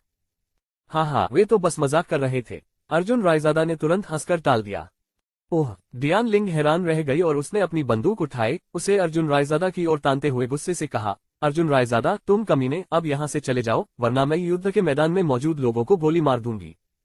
अर्जुन रायजादा चौंक गया और जल्दी से अपने छोटे ऑटो में कूद गया और उड़ते हुए पक्षी की तरह वहां से भाग गया। डियान लिंग एक ऐसी महिला थी जो कहती थी, उसे पूरा करती थी। वह सिर्फ बातें ही नहीं करती थी, बल्कि निश्चित रूप से गोली भी चलाती थी। डियान लिंग जेल के प्रवेश द्वार पर खड़ा था, अर्जुन रायजादा की पीछे हटती हुई आकृति को देख रहा था और ठंडे स्वर में बोला, हम अर्जुन रायजादा, एक दिन मैं तुम्हें अपने प्यार में पागल कर दूंगा, मेरे आकर्षण के साथ। इस समय डियान लिंग को अचानक अपने पुराने सहपाठी झांग यांटो की याद आई, जो उसका एक दुर्जय प्रतिद्वंद्वी था। शुक्रवार की रात को जब अर्जुन रायजादा उसके प्रेमी के रूप में भोज में आएगा तो उसकी प्रतिक्रिया क्या होगी? डियान लिंग को इस विषय में बहुत जिज्ञासा हुई। अर्जुन रायजादा उदास होकर जेल से बाहर निकला। पहले उसकी योजना जियानबुई विश्वविद्यालय में लियू मोमो से मिलने की थी, लेकिन चुन की रात काफी हो चुकी थी, इसलिए वह तुरंत वापस मुड़ा और कैसीनो में वापस चला गया। कैसीनो में गंदगी फैली हुई थी और उसे कुछ घंटों में साफ नहीं किया जा सकता था। हर जगह चूना बिखरा हुआ था और पानी के दाग भी थे। सफाई करना काफी परेशानी भरा था। भाई अर्जुन, तुम वापस क्यों आए हो? फैंग जिक्सियाओ चौंका। हम बस भाइयों का हालचाल पूछ रहा था। अर्जुन रायजादा मुस्कुराया और पूछा, क्या घायल भाइयों को अस्पताल भेज दिया गया है? हाँ, फैंग जिक्सियाओ ने सिर हिलाया और कहा, सभी चिकित्सा खर्च गिरोह द्वारा भुगतान किए जाते हैं। भाई अर्जुन, चूंकि हमने एक गिरोह स्थापित किया है तो क्या हमें एक गिरोह नेता और एक उप गिरोह नेता नियुक्त नहीं करना चाहिए? क्या ये जरूरी है? अर्जुन रायजादा चौंका। बेशक ये है। फैंग जिक्सियाओ ने सिर हिलाया और कहा, एक गिरोह के नेता के साथ हम एक अच्छा संचालन क्रम स्थापित कर सकते हैं। तो फिर आप गैंग लीडर के लिए किसे सुझाते हैं? अर्जुन रायजादा ने उत्सुकता से पूछा। क्या ये स्पष्ट नहीं है? यह आप ही होंगे। फैंग जिक्सियाओ ने अपनी आंखें चौड़ी की और कहा, भाई अर्जुन, आपने ये सब शुरू किया। गिरोह के नेता की भूमिका के लिए आपसे बेहतर कोई और नहीं है। ये काम नहीं करेगा। मेरे पास गिरोह का प्रबंधन करने के लिए इतना समय नहीं है। अर्जुन रायजादा ने तुरंत अपना सिर हिलाया। आप ही करिए। नहीं नहीं, फैंग जिक्सियाओ ने तुरंत अपना सिर हिलाया। भाई पहले से ही आपको गिरोह का नेता मानते हैं, मैं योग्य नहीं हूँ। ऐसा क्यों ना हो, मैं गैंग लीडर बन सकता हूँ, लेकिन तुम्हें वाइस गैंग लीडर बनना होगा और गैंग को मैनेज करने में मदद करनी होगी। अर्जुन रायजादा जानता था कि वह इन लोगों को मना नहीं सकता और उसे पीछे हटना पड़ा। उन्होंने फैंग जिक्सियाओ के कंधे को थपथपाया और कहा, यह मत देखो कि स्वर्गीय उत्क्रमण गिरोह अब कितना मजबूत दिखाई देता है, लेकिन हमारे पास नींव की कमी है, जिस तरह की नींव फ्लेम ड्रैगन गिरोह जैसे बड़े गिरोह के पास है, जहां एक सिटी आसानी से सैकड़ों लोगों को बुला सकती है। हमें अपनी रणनीति में फ्लेम ड्रैगन गैंग को लक्ष्य बनाना चाहिए और उन्हें अपना सामरिक दुश्मन मानना चाहिए। हाँ भाई अर्जुन, फैंग जिक्सियाओ ने तुरंत सिर हिलाया और कहा, मुझे लगता है कि दाहेई बहुत अच्छे हैं। मुझे उम्मीद है कि दाहेई मेरे साथ मिलकर जिम्मेदारी संभालेंगे। जिजियाओ, इतना विनम्र होने की जरूरत नहीं है। दाहेई, जो ज्यादा बातूनी नहीं थे, ने फैंग जिजियाओ को सलामी दी। एक ही वाक्य में पहले से ही बहुत सारे अर्थ समाहित थे। दाहेई के साथ बातचीत में फैंग जिक्सियाओ ने धीरे धीरे दाहेई के अच्छे गुणों की खोज की। आगे बढ़ते हुए जियान वेई ने अपने धूल भरे कपड़ों के साथ कहा, भाई अर्जुन, मुझे भी शामिल कर लो। वह फैंग जिक्सियाओ आश्चर्यचकित था और अर्जुन रायजादा ने सिर हिलाते हुए कहा, आपको शामिल किया जा सकता है, लेकिन मुझे आशा है कि आप खुद को पूरे दिल से स्वर्गीय उत्क्रमण गिरोह के लिए समर्पित करेंगे। मेरा विश्वास करो, हेवनली रिवर्सल गैंग एक बहुत ही आशाजनक गिरोह है। मेरा विश्वास करो, जियागुआई शहर निश्चित रूप से हेवनली रिवर्सल गैंग का अंतिम लक्ष्य नहीं है। एक तालाब में एक सुनहरा काप तूफान का सामना करने पर ड्रैगन में बदल जाता है। अच्छा, सभी ने सहमति में सिर हिलाया। एक रात की लड़ाई के बाद मैं हर किसी से एक सवाल पूछना चाहता हूँ, अर्जुन रायजादा ने मुस्कुराते हुए अपने आसपास के जिज्ञासु चेहरों को देखते हुए कहा। भाई अर्जुन, आगे बढ़ो और पूछो, भीड़ ने एक स्वर में चिल्लाया। क्या आप जानते हैं कि सच्चा भाईचारा क्या होता है? अर्जुन रायजादा ने गंभीरता से सभी की ओर देखा। यह फैंग जिक्सियाओ अचानक शब्दों के लिए असमंजस में पड़ गया। भाईचारे के बारे में दैनिक बातचीत को छोड़ दे तो वास्तव में कोई नहीं जानता था कि सच्चा भाईचारा क्या होता है। हर कोई अपनी जगह पर जम गया। जियान वेई विशेष रूप से स्तब्ध लग रहा था और हालांकि दाहेई की आंखें अंतर्दृष्टि से चमक रही थीं, लेकिन वह कुछ नहीं बोला। यह जियाओ एरी था जिसने गंभीरता से अपने गले में लाल दुपट्टा डाला, छत की ओर देखा, उसकी आंखें आंसुओं से भरी हुई थीं और कहा, सच्चे भाई जरूरत पड़ने पर आपकी देखभाल करने के लिए महिलाओं में बदल जाते हैं। फट! फैंग जिक्सियाओ ने तुरंत अपने मुंह में भरा सारा मिनरल वाटर थूक दिया और सभी लोग जोर से हंसने लगे। वे इतनी जोर से हंसे कि उनकी आंतें लगभग टूट गईं। यहां तक कि उनकी हंसी भी गांठदार हो गई। जियो एयर की टिप्पणी से मूलतः गंभीर माहौल पूरी तरह से अस्त व्यस्त हो गया। अर्जुन रायजादा ने जियो एयर के सिर पर थपथपाया और कहा, हो सकता है कि तुम अभी नहीं समझे हो, लेकिन भविष्य में धीरे धीरे समझ जाओगे। बोलने के बाद अर्जुन रायजादा ने सभी को अलविदा कहा और सोने के लिए घर चला गया। कैसीनो में हर कोई अभी भी जियो एयर के शब्दों का आनंद ले रहा था। अर्जुन रायजादा के जाने के बाद फैंग जिक्सियाओ ने जियो एयर के सिर पर थपथपाया और कहा, जियो एयर, क्या हम सच्चे भाई हैं? क्या तुम्हें पूछने की भी जरूरत है? मैं इस पूरे समय भाई जियाओ का अनुसरण कर रहा हूँ। जियाओ एयर ने उत्सुकता से सिर हिलाया। हे, जाओ अपना गुलदाउदी साफ करो और मुझे चढ़ाओ। फैंग जिक्सियाओ हंस पड़ा। अचानक जियो एयर का चेहरा स्तब्ध हो गया, फिर उसने अपना पिछला हिस्सा ढक लिया और भाग गया। पूरे कैसीनो में हंसी की लहर दौड़ गई। यान बुआ को हेवनली रिवर्सल गैंग के कैसीनो में भारी नुकसान हुआ, जो उसके लिए एक बड़ा झटका था, वास्तव में एक भयंकर झटका। जियागुआई शहर के इतिहास में यान बुआ कभी भी इतना क्रोधित नहीं हुआ था जितना कि वह आज था। वह मुख्यालय की इमारत में वापस आया और वहां टूटने योग्य हर चीज को टुकड़े टुकड़े कर दिया। बॉस, कल हमें भाइयों को इकट्ठा करना चाहिए और स्वर्गीय उलटफेर गिरोह के उन बेकार लोगों को मार डालना चाहिए, एक छोटे भाई ने गुस्से से कहा। मूर्ख, क्या तुम्हें नहीं लगता कि मैंने ऐसा सोचा होगा? यान बोअर ने अपने छोटे भाई को घूरते हुए कहा। किसी को भी स्थिति की पूरी तरह से जांच किए बिना लापरवाही से काम नहीं करना चाहिए।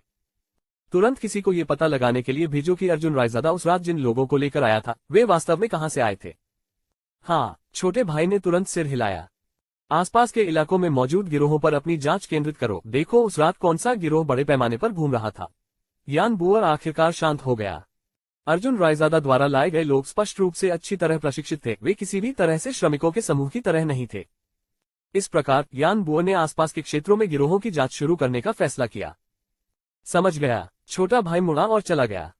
इसके कुछ ही देर बाद लगभग पूरी तरह पारदर्शी कपड़े पहने एक कामुक, आकर्षक महिला बाहर से अंदर आई। इस महिला को भूमिगत स्तर से ऊपर भेजा गया था। हर बार जब बॉस यान अपना आपा खो देता था तो उसे अपनी कुंठाओं को बाहर निकालने के लिए एक महिला की आवश्यकता होती थी। इस बार यान बोअर के अत्यधिक क्रोधित होने के कारण स्वाभाविक रूप से उसे इसमें शामिल होना पड़ा। घुटने टेको, यान बोअर ने अपने सामने खड़ी महिला की ओर देखते हुए कहा। उसका पूरा शरीर गुस्से से उबल रहा था। ये सुनकर महिला थोड़ा कांप उठी और फिर जमीन पर घुटनों के बल बैठ गई। यान बोअर वहां गया, अपनी पैंट नीचे खींची और महिला को समझ में आ गया कि क्या कहा जा रहा है। उसने यान बोअर के कोमल लिंग को अपने होठों में लेने के लिए अपने लाल होठों को धीरे से खोला तथा उसे उत्तेजित करने का प्रयास किया। यान बोअर ने अंततः महिला को पूरी तरह से नंगा कर दिया और फिर एक कोड़ा उठा लिया। स्नैप! यान बोअर के चाबुक के महिला के शरीर पर जोर से प्रहार करने पर एक तीखी आवाज निकली, जिससे वह सदमे में चिल्ला उठी तथा उसकी गोरी त्वचा पर तुरंत एक लाल निशान उभर आया। महिला ने आंखों में आंसू भरकर अपने चांदी के दांतों को काटते हुए ये सब सहन किया। यान बोअर की आंखों ने उसके भयावह विचारों को प्रकट कर दिया जब उसने फिर से कोड़ा उठाया और एक बार फिर कठोरता से प्रहार किया। एक और तीखी आवाज गूंजी। महिला के शरीर पर एक और लाल निशान दिखाई दिया। हाँ, यान बोअर ने दुष्टता से हंसते हुए चाबुक को एक तरफ फेंक दिया और अपने लिंग को महिला के मुंह में वापस ठूस दिया और बेतहाशा धक्का दिया। महिला ने संघर्ष करने की हिम्मत नहीं की, उसने अपनी सांस रोक ली जबकि लिंग उसके गले में घुस गया। उसके मुंह के कोनों से लार बहने लगी। उसका चेहरा चुकंदर की तरह लाल हो गया, लगभग दम घुटने जैसा। ऐसा प्रतीत होता है कि यान बोअर को इन प्रभावों का पहले से ही पता था और निर्णायक क्षण में उसने महिला को बाहर निकाला और फिर कालीन पर धकेल दिया। उसने उसकी मोटी जांघों को अपने कंधों पर रखा और अपना क्रूर हमला शुरू कर दिया। बार बार हमला करता रहा, जिससे महिला जमीन पर दर्द से चीखने लगी। ये रात यान बोअर के लिए बहुत ही भयावह थी। ये रात उस महिला के लिए सबसे अधिक दुखद थी। 157 अध्याय 151 अध्याय 148 दूध देने वाली लड़की और डार्लिंग। अगली सुबह अर्जुन रायजादा बिस्तर से रेंग कर बाहर आया और पड़ोस में दौड़ने चला गया। जब वह फैंग जिक्सियाओ के घर के पास से गुजरा तो उसने देखा कि वहां कोई गतिविधि नहीं थी। ये कहने की कोई आवश्यकता नहीं थी कि फैंग जिक्सियाओ ने फिर से कैसीनो में रात बिताई होगी, क्योंकि कैसीनो खुलने के बाद से वह व्यक्ति घर नहीं गया था। जल्दी से नहाने के बाद अर्जुन रायजादा तुरंत तियान्या समूह की ओर चला गया। कार में अर्जुन रायजादा आदतन रेडियो प्रसारण चालू कर देता था। राष्ट्रीय मामलों की जानकारी लेना उसकी दिनचर्या थी। रेडियो चालू करने पर इस वर्ष के तीसरे तूफान सुला के आने की खबर प्रसारित हुई। जियांगहुआई जैसे तटीय शहर में तूफान आना आम बात थी, इसलिए अर्जुन रायजादा ने ज्यादा ध्यान नहीं दिया, खासकर जब रेडियो पर कहा गया था कि टाइफून सुला जियांगहुआई शहर से 10 किलोमीटर की दूरी पर होगा और शेनजेन में दस्तक देगा। कंपनी में पहुंचने के बाद लिटिल मेई ने अभी भी अपनी सामान्य विनम्रता के साथ अर्जुन रायजादा का अभिवादन किया। हर बार जब वह अर्जुन रायजादा का अभिवादन करती तो उसका चेहरा लाल हो जाता। अर्जुन रायजादा ने मन ही मन सोचा, क्या लिटिल नी मुझ पर मोहित हो रही है। लिफ्ट में प्रवेश करते हुए अर्जुन रायजादा ने एक परिचित चेहरा देखा। हालांकि अर्जुन रायजादा को देखते ही परिचित व्यक्ति ने तुरंत अपना सिर घुमा लिया और आगे देखने की हिम्मत नहीं जुटा पाए। अर्जुन रायजादा ने सार्वजनिक माहौल की परवाह न करते हुए हंसते हुए कहा, यो दूध देने वाली लड़की, तुम भी यहाँ हो। जिनशिन तुरंत क्रोधित हो गया। दांत पीसते हुए वह बोली, बेवकूफ, क्या मुझे भी काम पर जाने की जरूरत नहीं है? ओह, मैंने सोचा था कि तुम्हारा काम गायों का दूध दोहना है, अर्जुन रायजादा ने खुद से कहा। फट! सोया दूध पी रहे आदमी ने उसे मिल्किंग गर्ल के चेहरे पर छिड़क दिया। तुरंत ही आसपास के सभी लोग स्तब्ध रह गए। ये केवल इस बात से नहीं था कि सोया दूध पीने वाले ने किसी के चेहरे पर सोया दूध छिड़क दिया था, बल्कि यह था कि जिस तरह से जिनशिन के चेहरे पर सोया दूध के सफेद छींटे थे, वह XXX युद्ध के बाद की स्थिति जैसा था। क्लिक क्लिक, मोबाइल फोन कैमरों से तस्वीरें खींचने की आवाज पूरे अंतरिक्ष में गूंज रही थी। उस आदमी ने जल्दी से टिश्यू पेपर निकाला। उसका चेहरा दुख से भरा हुआ था और बोला, माफ करना, ये जानबूझकर नहीं किया गया। इस बार दूध दोने वाली लड़की पूरी तरह से हक्की बक्की रह गई। उसने शुरू से अंत तक एक शब्द भी नहीं कहा। टिश्यू पेपर लेने और अपने चेहरे से सोया दूध पोंछने के बाद वह धीरे धीरे बाहर चली गई। उसकी अभिव्यक्ति भावशून्य और पूरी तरह से हतप्रभ थी, मानो वह किसी बात पर गहराई से विचार कर रही हो। जैसे ही लिफ्ट के दरवाजे बंद हुए, अर्जुन रायजादा 10वीं मंजिल पर उतर गया और सीटी बजाते हुए बिजनेस यूनिट 1 कार्यालय में चला गया। वहां पहले से ही सभी लोग अपने अपने डेस्क पर काम में व्यस्त थे। फैन फेई ने अर्जुन रायजादा को आते देखा और तुरंत उसे एक हरा कप देते हुए कहा, अर्जुन रायजादा, ये वह कप है जो मैं तुम्हें दे रहा हूं। अब से आप इसका उपयोग कार्यालय में पानी पीने के लिए कर सकते हैं। बहुत बढ़िया, धन्यवाद। अर्जुन रायजादा ने सिर हिलाया, लेकिन इस बारे में ज्यादा नहीं सोचा। उसने कप लिया और सीधे पानी पीने के लिए पानी की मशीन के पास चला गया। जब उसने कप पकड़ा तभी उसने देखा कि फैन फी की मेज पर भी वैसा ही लाल कप रखा था, जिस पर 2 शब्द खुदे हुए थे, बेबी। अर्जुन रायजादा चौंका, जल्दी से अपने कप की तरफ देखा। अरे यार, उस पर भी 2 शब्द लिखे थे, डार्लिंग। अर्जुन रायजादा ने जल्दी से कप को मेज पर रख दिया और भविष्य के लिए इस कप को बंद करने का निर्णय लिया। ठीक है, पिछले कुछ समय से सभी लोग इस नॉर्दर्न सिटी डिस्ट्रिक्ट प्रोजेक्ट में व्यस्त हैं, कोई जानकारी? अर्जुन रायजादा अपनी मेज पर पीछे झुक गया, सभी की तरफ एक खुशनुमा मुस्कान के साथ देखा और पूछा, अब अक्टूबर का महीना लगभग खत्म होने वाला है और कई तूफान पहले ही गुजर चुके हैं। क्या हमें एक संक्षिप्त बैठक नहीं करनी चाहिए?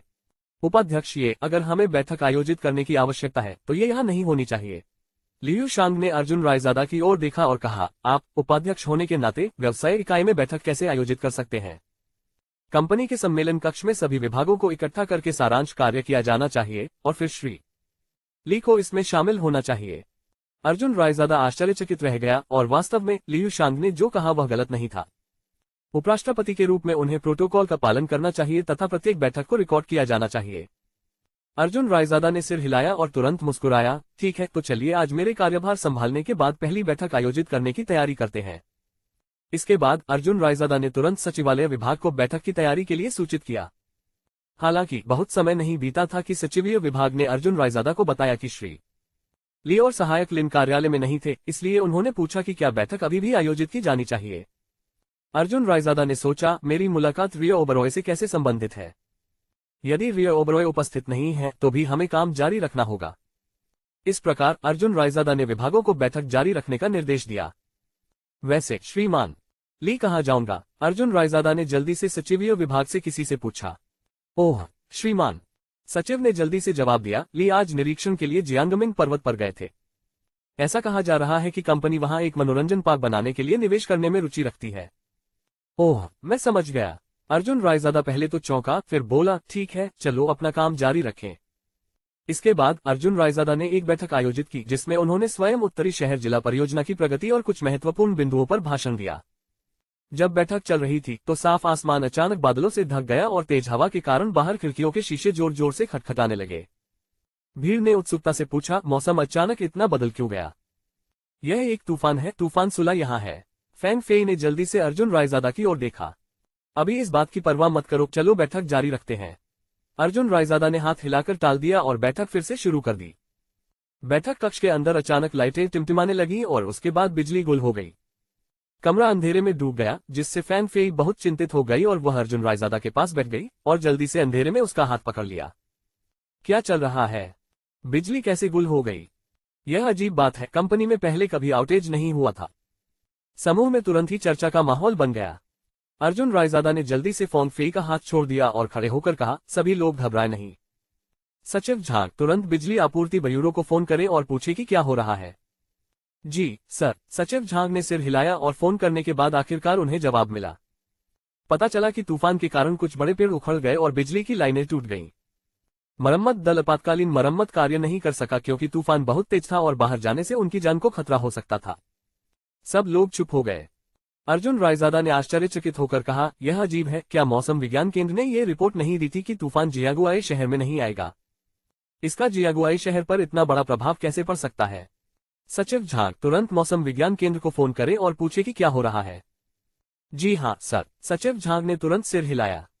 श्री के साथ ली की अनुपस्थिति में उपराष्ट्रपति ये अनिवार्य रूप से श्री ली बन गए।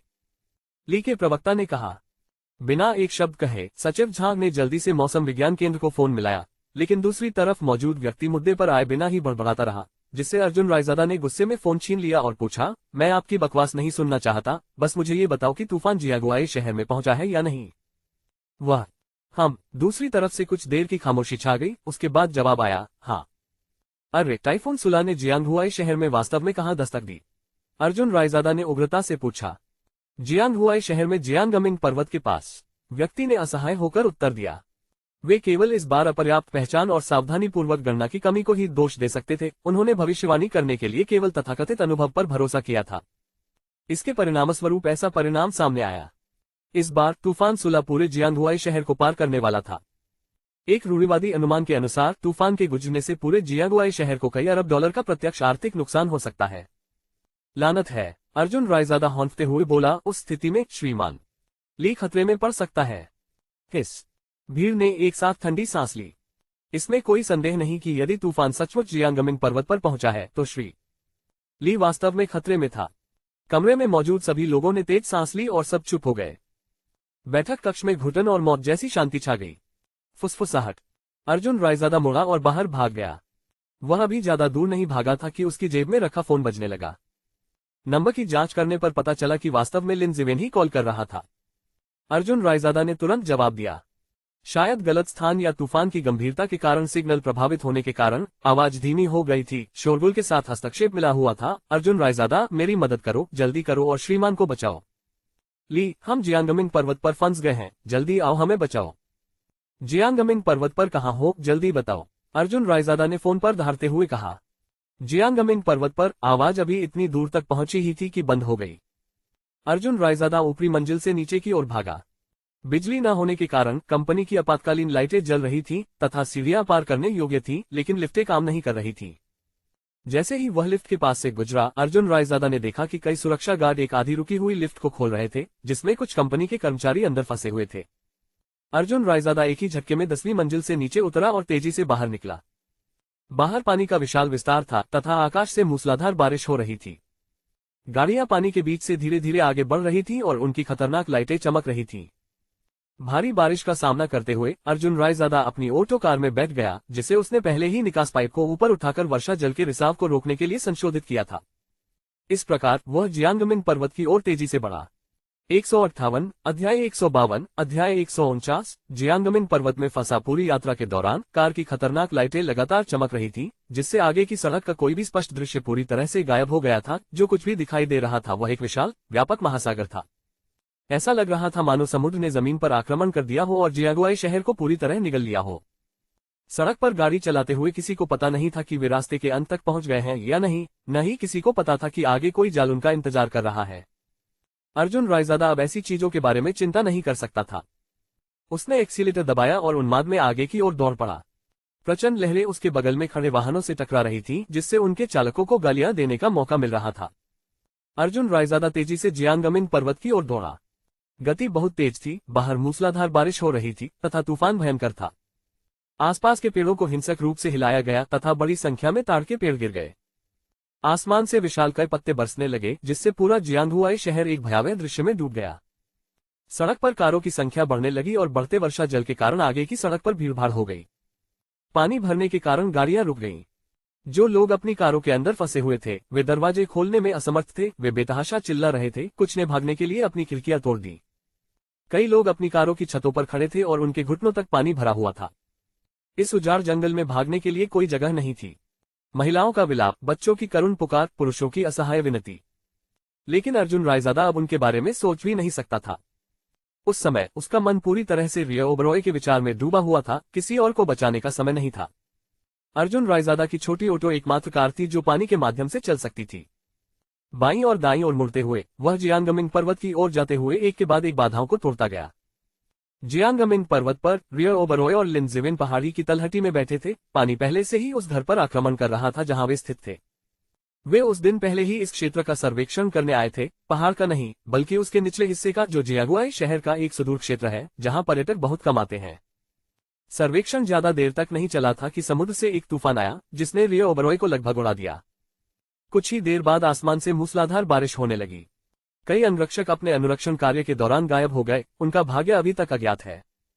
रिया ओबरॉय और लिन जिवेन पहाड़ की तलहटी पर एक साथ बैठे थे। जब तूफान आया तो वे लगभग पहाड़ की चोटी से नीचे उतरने ही वाले थे, लेकिन वे तूफान की गति से कैसे आगे निकल सकते थे?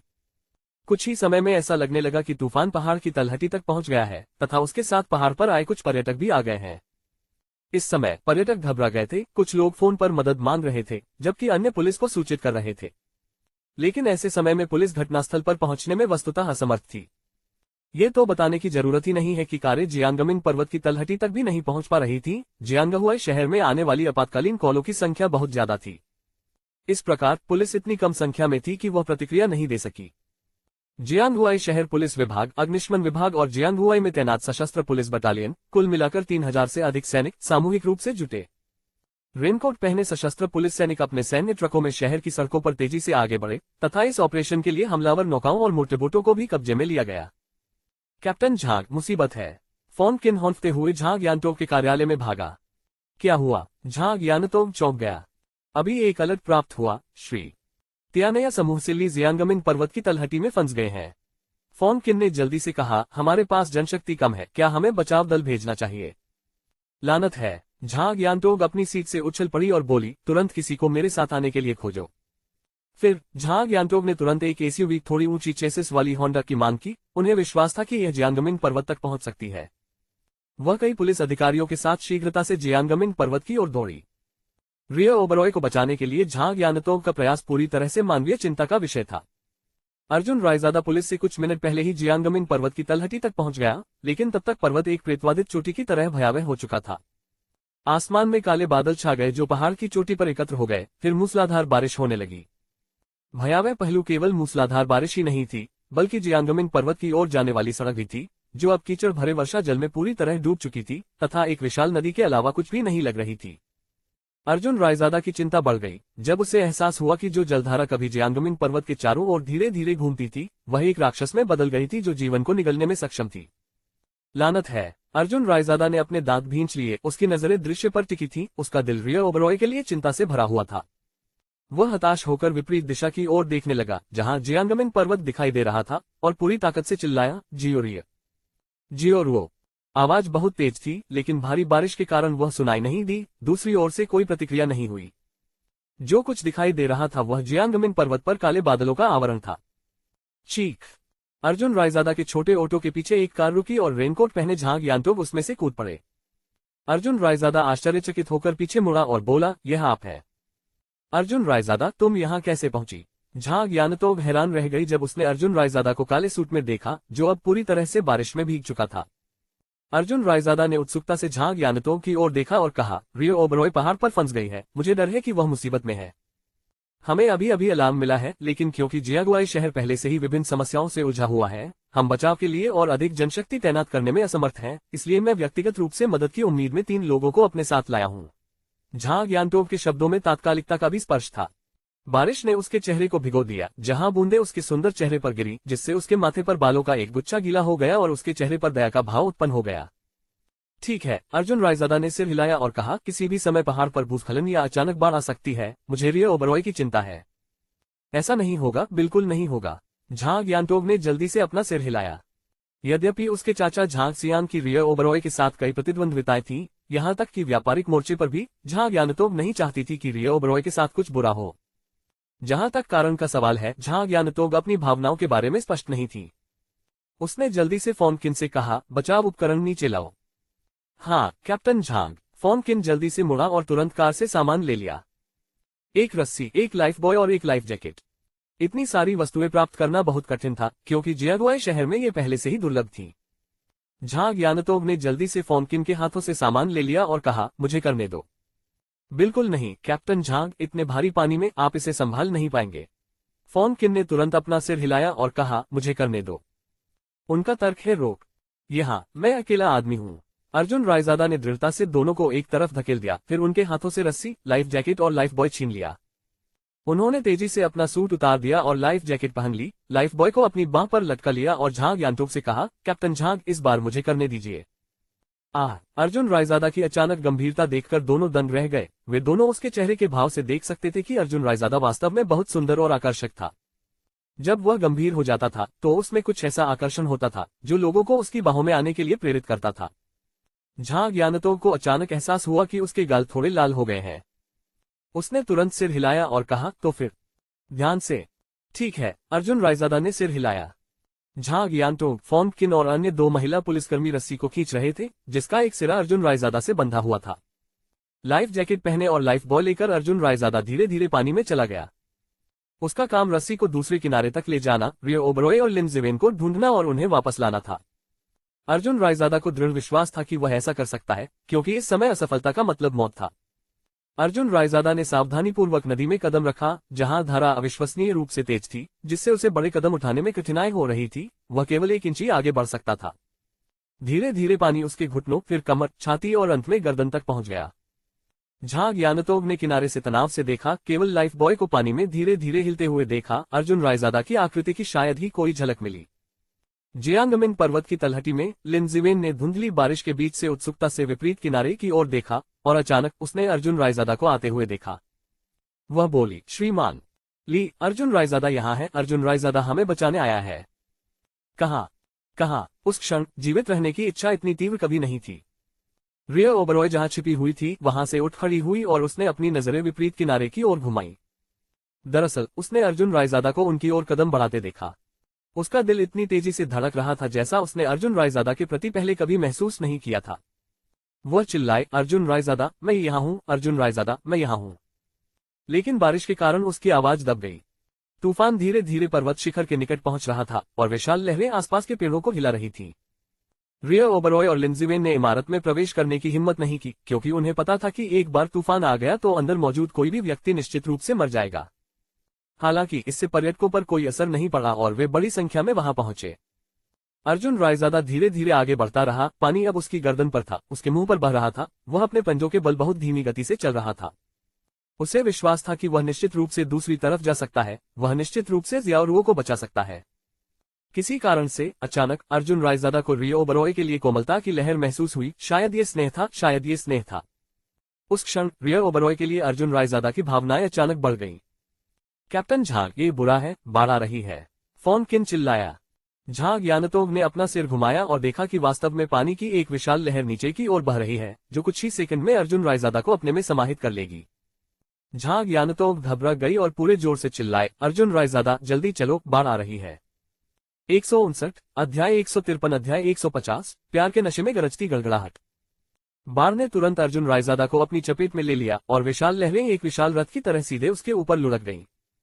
जहां ज्ञानतोग ने घबराकर चिल्लाते हुए अर्जुन रायजादा की ओर दौड़ लगाई, जबकि फोंगकिन ने जल्दी से उसे पकड़ लिया और चिल्लाया, कैप्टन झांग, हमें रस्सी को पकड़ना होगा, अन्यथा अर्जुन रायजादा खतरे में है।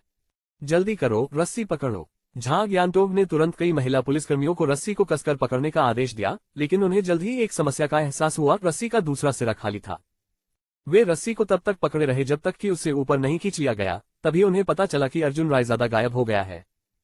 अर्जुन रायजादा, जहां ज्ञानतोग ने रोते हुए कहा। इस बीच उनके सामने पहाड़ की तलहटी में रियो ओबरॉय ने भी उस क्षण को देखा जब बाढ़ आई थी।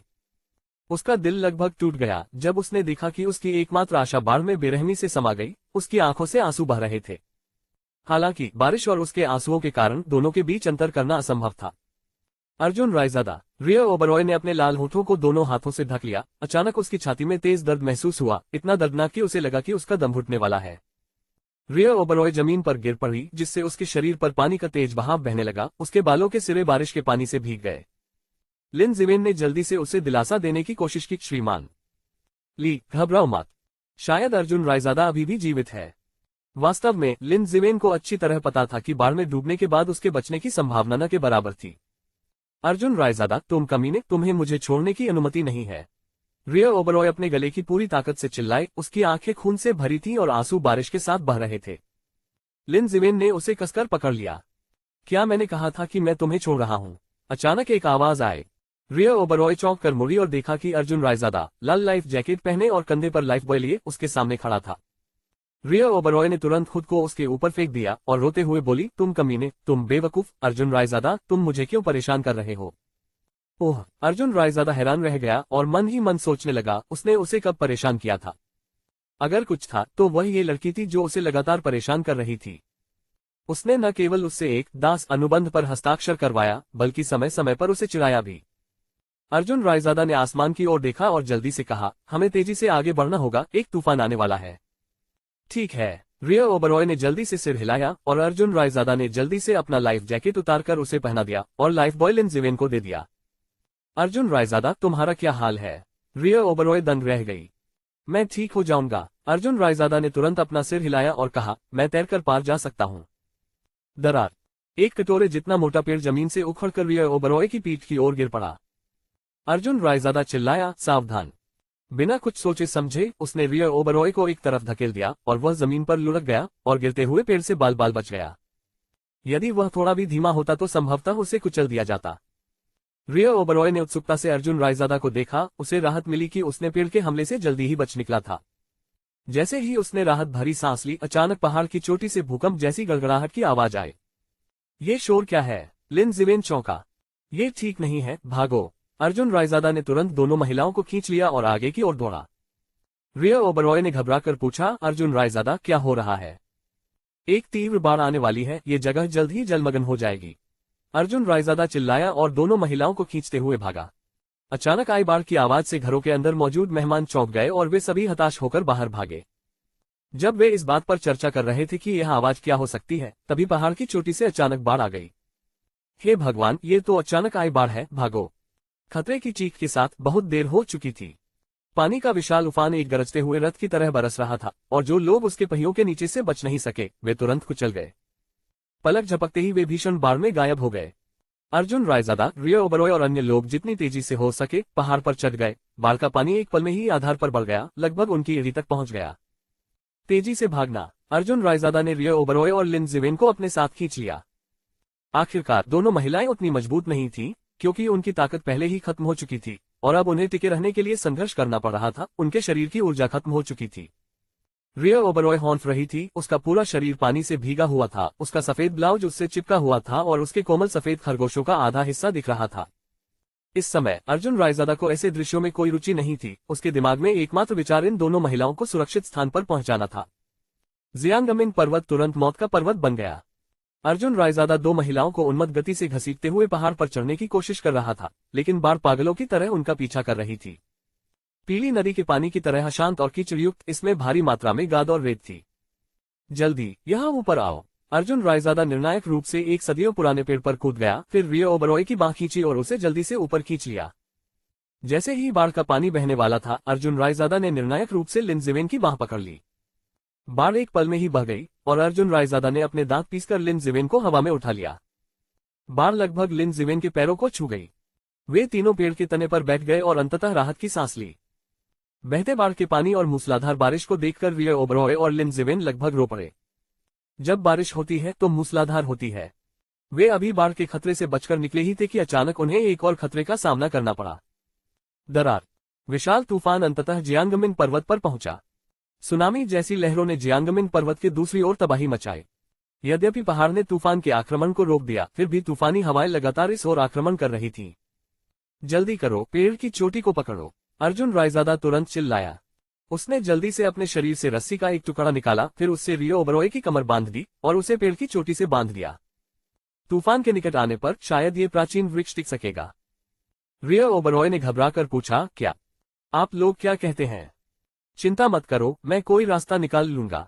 अर्जुन रायजादा ने हौंफते हुए रिया ओबरॉय को ट्रंक से बांध दिया और उससे आग्रह किया कि वह उसे कसकर पकड़े रहे, चाहे कुछ भी हो जाए उसे जाने न दे। अर्जुन रायजादा जानती थी कि अगर उसने जाने दिया तो वह तूफान में बह जाएगी। यदि वह उसे जाने न दे तो शायद पानी में बहता हुआ पेड़ का तना भी उसके बचने की थोड़ी सी संभावना प्रदान कर सकता है। जिवेन, मुझे पकड़ो। रिया ओबरॉय ने घबराहट से लिन जिवेन को देखा। लिन जिवेन भी एक कमजोर महिला थी जिसे उसकी तरह ही सुरक्षा की जरूरत थी। लिन जिवेन ने शांति से अपना सिर हिलाया और कहा, श्रीमान ली, चिंता मत करो, मैं अपनी सुरक्षा का कोई रास्ता निकाल लूंगा। इधर आओ। अर्जुन रायजादा ने बहुत दबंग अंदाज में लिन जिवेन की ओर इशारा करते हुए कहा, इस पेड़ के तने को पकड़ो। लिन जिवेन पहले तो चौंका, फिर जल्दी से अर्जुन रायजादा के आदेश का पालन किया। ऐसे क्षण में उसके पास सोचने का समय नहीं था। लिन जिवेन अर्जुन रायजादा के सामने खड़ी हो गई और ट्रंक को पकड़ लिया, अपने नितंबों को थोड़ा बाहर निकाला। लिन जिवेन को अपनी मुद्रा के बारे में कुछ शर्मनाक और अजीब महसूस हुआ। अर्जुन रायजादा लिन जिवेन के पीछे खड़ा हो गया और अपनी बेल्ट खोलने लगा। लिन जिवेन हक्का बक्का रह गया, घबराहट से सोचने लगा, यह आदमी क्या कर रहा है? क्या वह इस समय की स्थिति का फायदा उठा रहा है? संभवतः श्रीमान को बांधना। ली को फोन किया और फिर उस पर जबरदस्ती करने लगा। ये सोचकर लिन जिविन अस्थिर हो गया।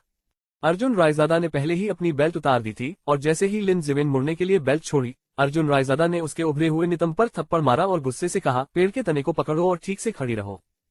लिन जिवेन चौंक गई, उसका दिमाग खाली हो गया और उसने तुरंत वही किया जो अर्जुन रायजादा ने कहा था। उस क्षण उसका मन किसी भी विचार से शून्य था। अगर अर्जुन रायजादा अब स्वतंत्रता लेता तो उसे लगता कि वह तुरंत सफल हो जाएगा, है ना? लिन जिवेन ने आश्चर्य से अर्जुन रायजादा को देखा। इस कमीने ने सचमुच उसकी गांड मारने की हिम्मत की। अर्जुन रायजादा ने जल्दी से लिन जिवेन को बेल्ट से ट्रंक से बांध दिया, फिर उसे जकड़ दिया। उन्होंने इसे जांचने के लिए थोड़ा खींचा, ये बहुत मजबूत था और उनका मानना था कि यह इतनी आसानी से नहीं टूटेगा। सौभाग्य से दोनों महिलाओं की कमर पतली थी। यदि वह उपनिदेशक कियान जैसी कोई महिला होती तो उसके मोटे शरीर को बेल्ट से बांधना मात्र कठिन नहीं होता, संभवतः उसके वजन के कारण शाखा टूट जाती। सुनो तुम दोनों, एक बार जब तूफान थम जाए तो तुम्हें छोड़ना नहीं है, अपनी आंखें नहीं खोलनी है, तुम्हें बस ट्रंक को कसकर पकड़ना है, समझे? अर्जुन रायजादा ने गंभीरता से निर्देश दिया। अर्जुन रायजादा, तुम्हारा क्या हाल है? रिया ओबरॉय ने उत्सुकता से पूछा। मेरी चिंता मत करो, मेरे पास अपने तरीके हैं। अर्जुन रायजादा ने रिया ओबरॉय की ओर देखा। फिर उन्होंने आगे कहा, जब तूफान तने को तोड़ देता है तो आपको बाढ़ के पानी में डूबने से बचने के लिए उसे कसकर पकड़े रहना चाहिए। लिन जिवेन ने सिर हिलाया और कहा, अर्जुन रायजादा, तुम मुझे क्यों नहीं पकड़ लेते? इस तरह कम से कम कुछ प्रकार का सुरक्षा जाल तो रहेगा। नहीं, अर्जुन रायजादा ने अपना सिर हिलाया और कहा, वह पेड़ का तना केवल एक व्यक्ति की ताकत को ही संभाल सकता है। किसी अन्य व्यक्ति को जोड़ने से जोखिम और बढ़ जाएगा। लेकिन आप क्या करेंगे? रिया ओबरॉय ने घबराहट में पूछा। बूम! अंततः तूफान आ गया। प्रचंड तूफान ने पहाड़ पर लगे पेड़ों को आगे पीछे झुका दिया और कुछ बड़े पेड़ हवाओं के प्रहार का सामना नहीं कर सके और तूफान के आगे झुक गए तथा उखड़ गए। फिर तूफान से पेड़ आसमान में उछल गए। जैसे ही तूफान निकट आया, काले बादल घिर आए और आकाश पर ऐसा आवरण छा गया मानो असुर उतर आया हो। यह एक अद्भुत दृश्य था। अर्जुन रायजादा ने तने पर खड़े होकर प्रकृति की अजेय शक्ति को महसूस किया। अर्जुन रायजादा ने एक पेड़ के तने को कसकर पकड़ लिया, उसका पूरा शरीर लगभग पेड़ से चिपक गया। इसके बावजूद उसे अभी भी बल की अंतहीन शक्ति का एहसास था। तूफान का केंद्र अभी तक नहीं आया था, इसलिए उसे लगा कि वह अभी भी सामना कर सकता है। एक बार जब तूफान का केंद्र गुजर गया तो अर्जुन रायजादा को भाग्य से बचने का कोई भरोसा नहीं था। अर्जुन रायजादा, सावधान रहो! रिया ओबरॉय अचानक जोर से चिल्लाया। आपकी तरह 160, अध्याय 154, अध्याय 151 में। जैसे आप तूफान आया जिससे धरती पर अंधेरा छा गया, लगभग हर चीज जो उड़ सकती थी तूफान के साथ उड़ गई और लगभग हर चीज जो उखाड़ी जा सकती थी जमीन से उखड़ गई। एक पेड़ इतना मोटा था कि उसे गले लगाने के लिए 2 हाथों की आवश्यकता थी। वह तूफान के कारण उस स्थान से कुछ ही दूरी पर गिर गया जहां अर्जुन रायजादा और अन्य लोग थे, जिससे अर्जुन रायजादा को मौके पर ही सदमा लगा। प्रकृति की शक्ति सचमुच असाधारण थी। अर्जुन रायजादा ने उदास आकाश की ओर देखा और मन ही मन सोचा, हे स्वर्ग, मुझे मत बताना कि तुम आज अर्जुन रायजादा की जान लेने वाले हो। बूम! एक जोरदार दुर्घटना की आवाज गूंजी जब एक विशाल पेड़ का तना सीधे अर्जुन रायजादा और अन्य लोगों की ओर गिरा। चौंक कर अर्जुन रायजादा ने जल्दी से हाथ छोड़ दिया, लेकिन वह तूफान से उड़ते उड़ते बाल बाल बच गया। उसने निर्णायक रूप से रिया ओबरॉय को पीछे से अपनी बाहों में भर लिया तथा अपनी मजबूत पीठ का उपयोग करते हुए उसे पेड़ के तने के हमले से बचाया। फट! जैसे ही पेड़ का तना हिंसक रूप से अर्जुन रायजादा की पीठ से टकराया, उसने मुंह भर खून थूक दिया जो रिया ओबरॉय की गर्दन पर फैल गया।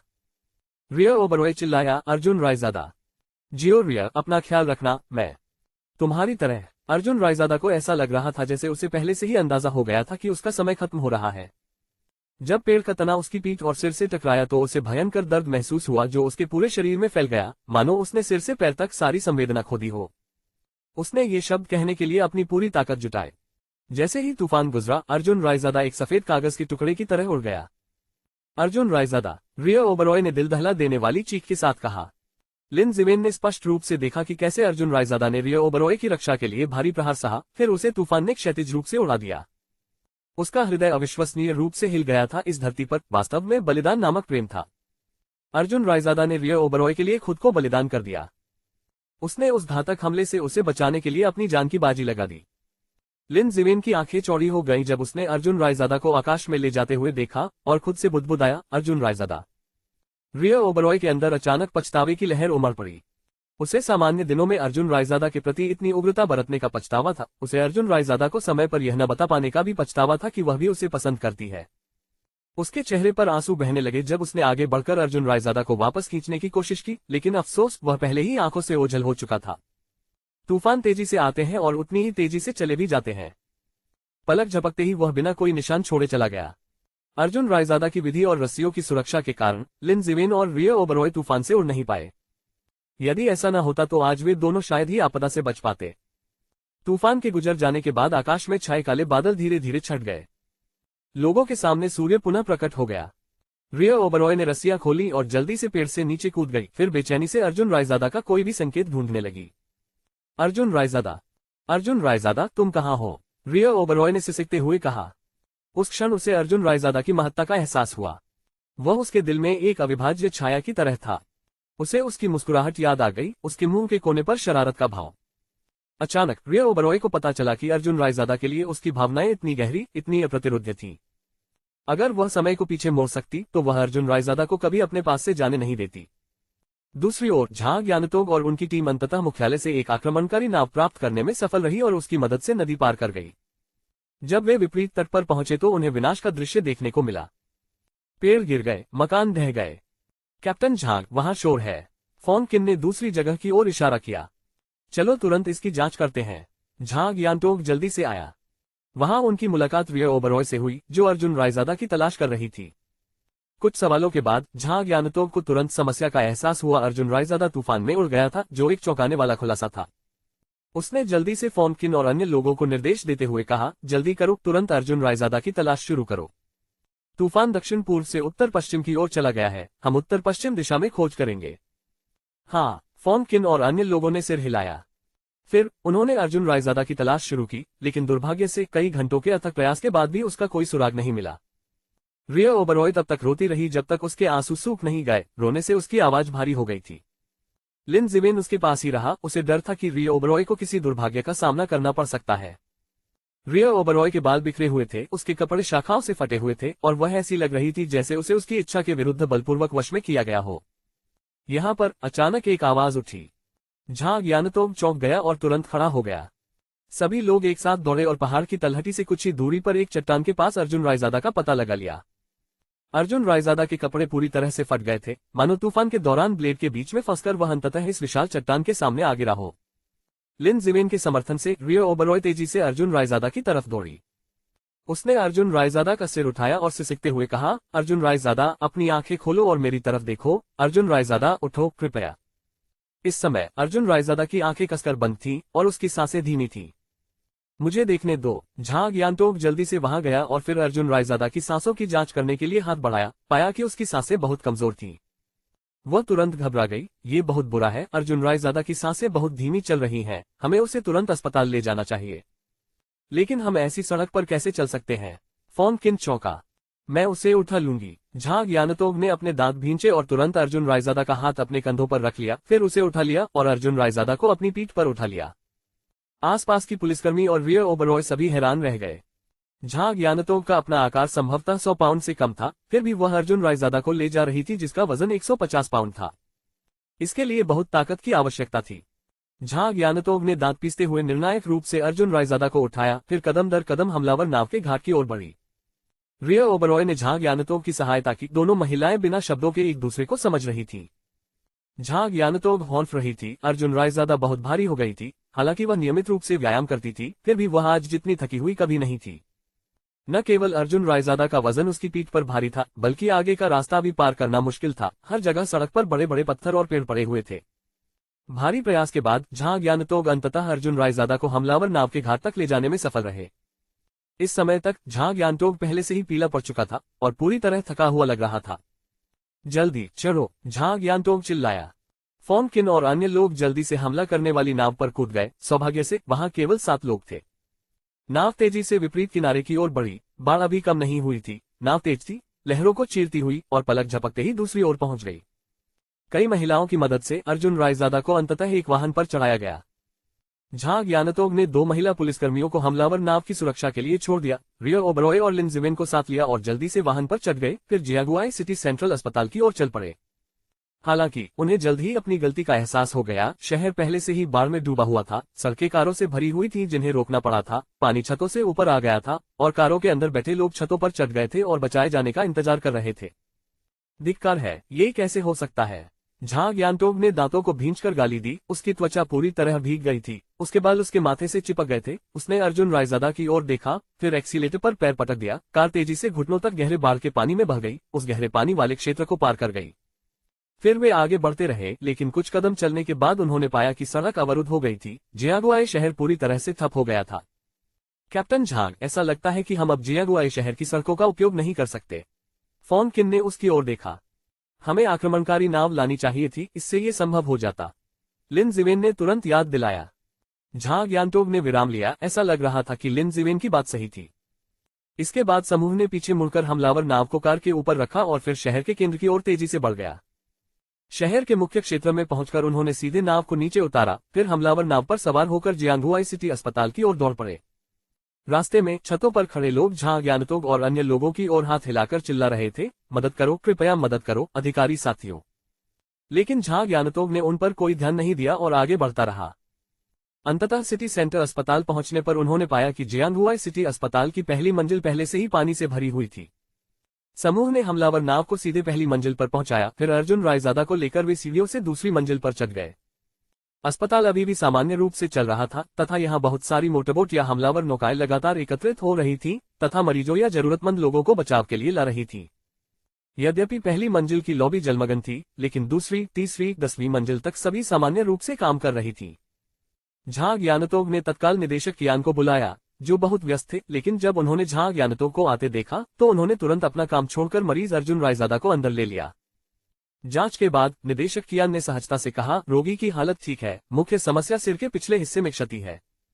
मेरे निरीक्षण के बाद पता चला कि उसके सिर के पीछे पहले से ही रक्त का थक्का जमा हुआ था, इसलिए हो सकता है कि इस रोगी को भूलने की बीमारी हो।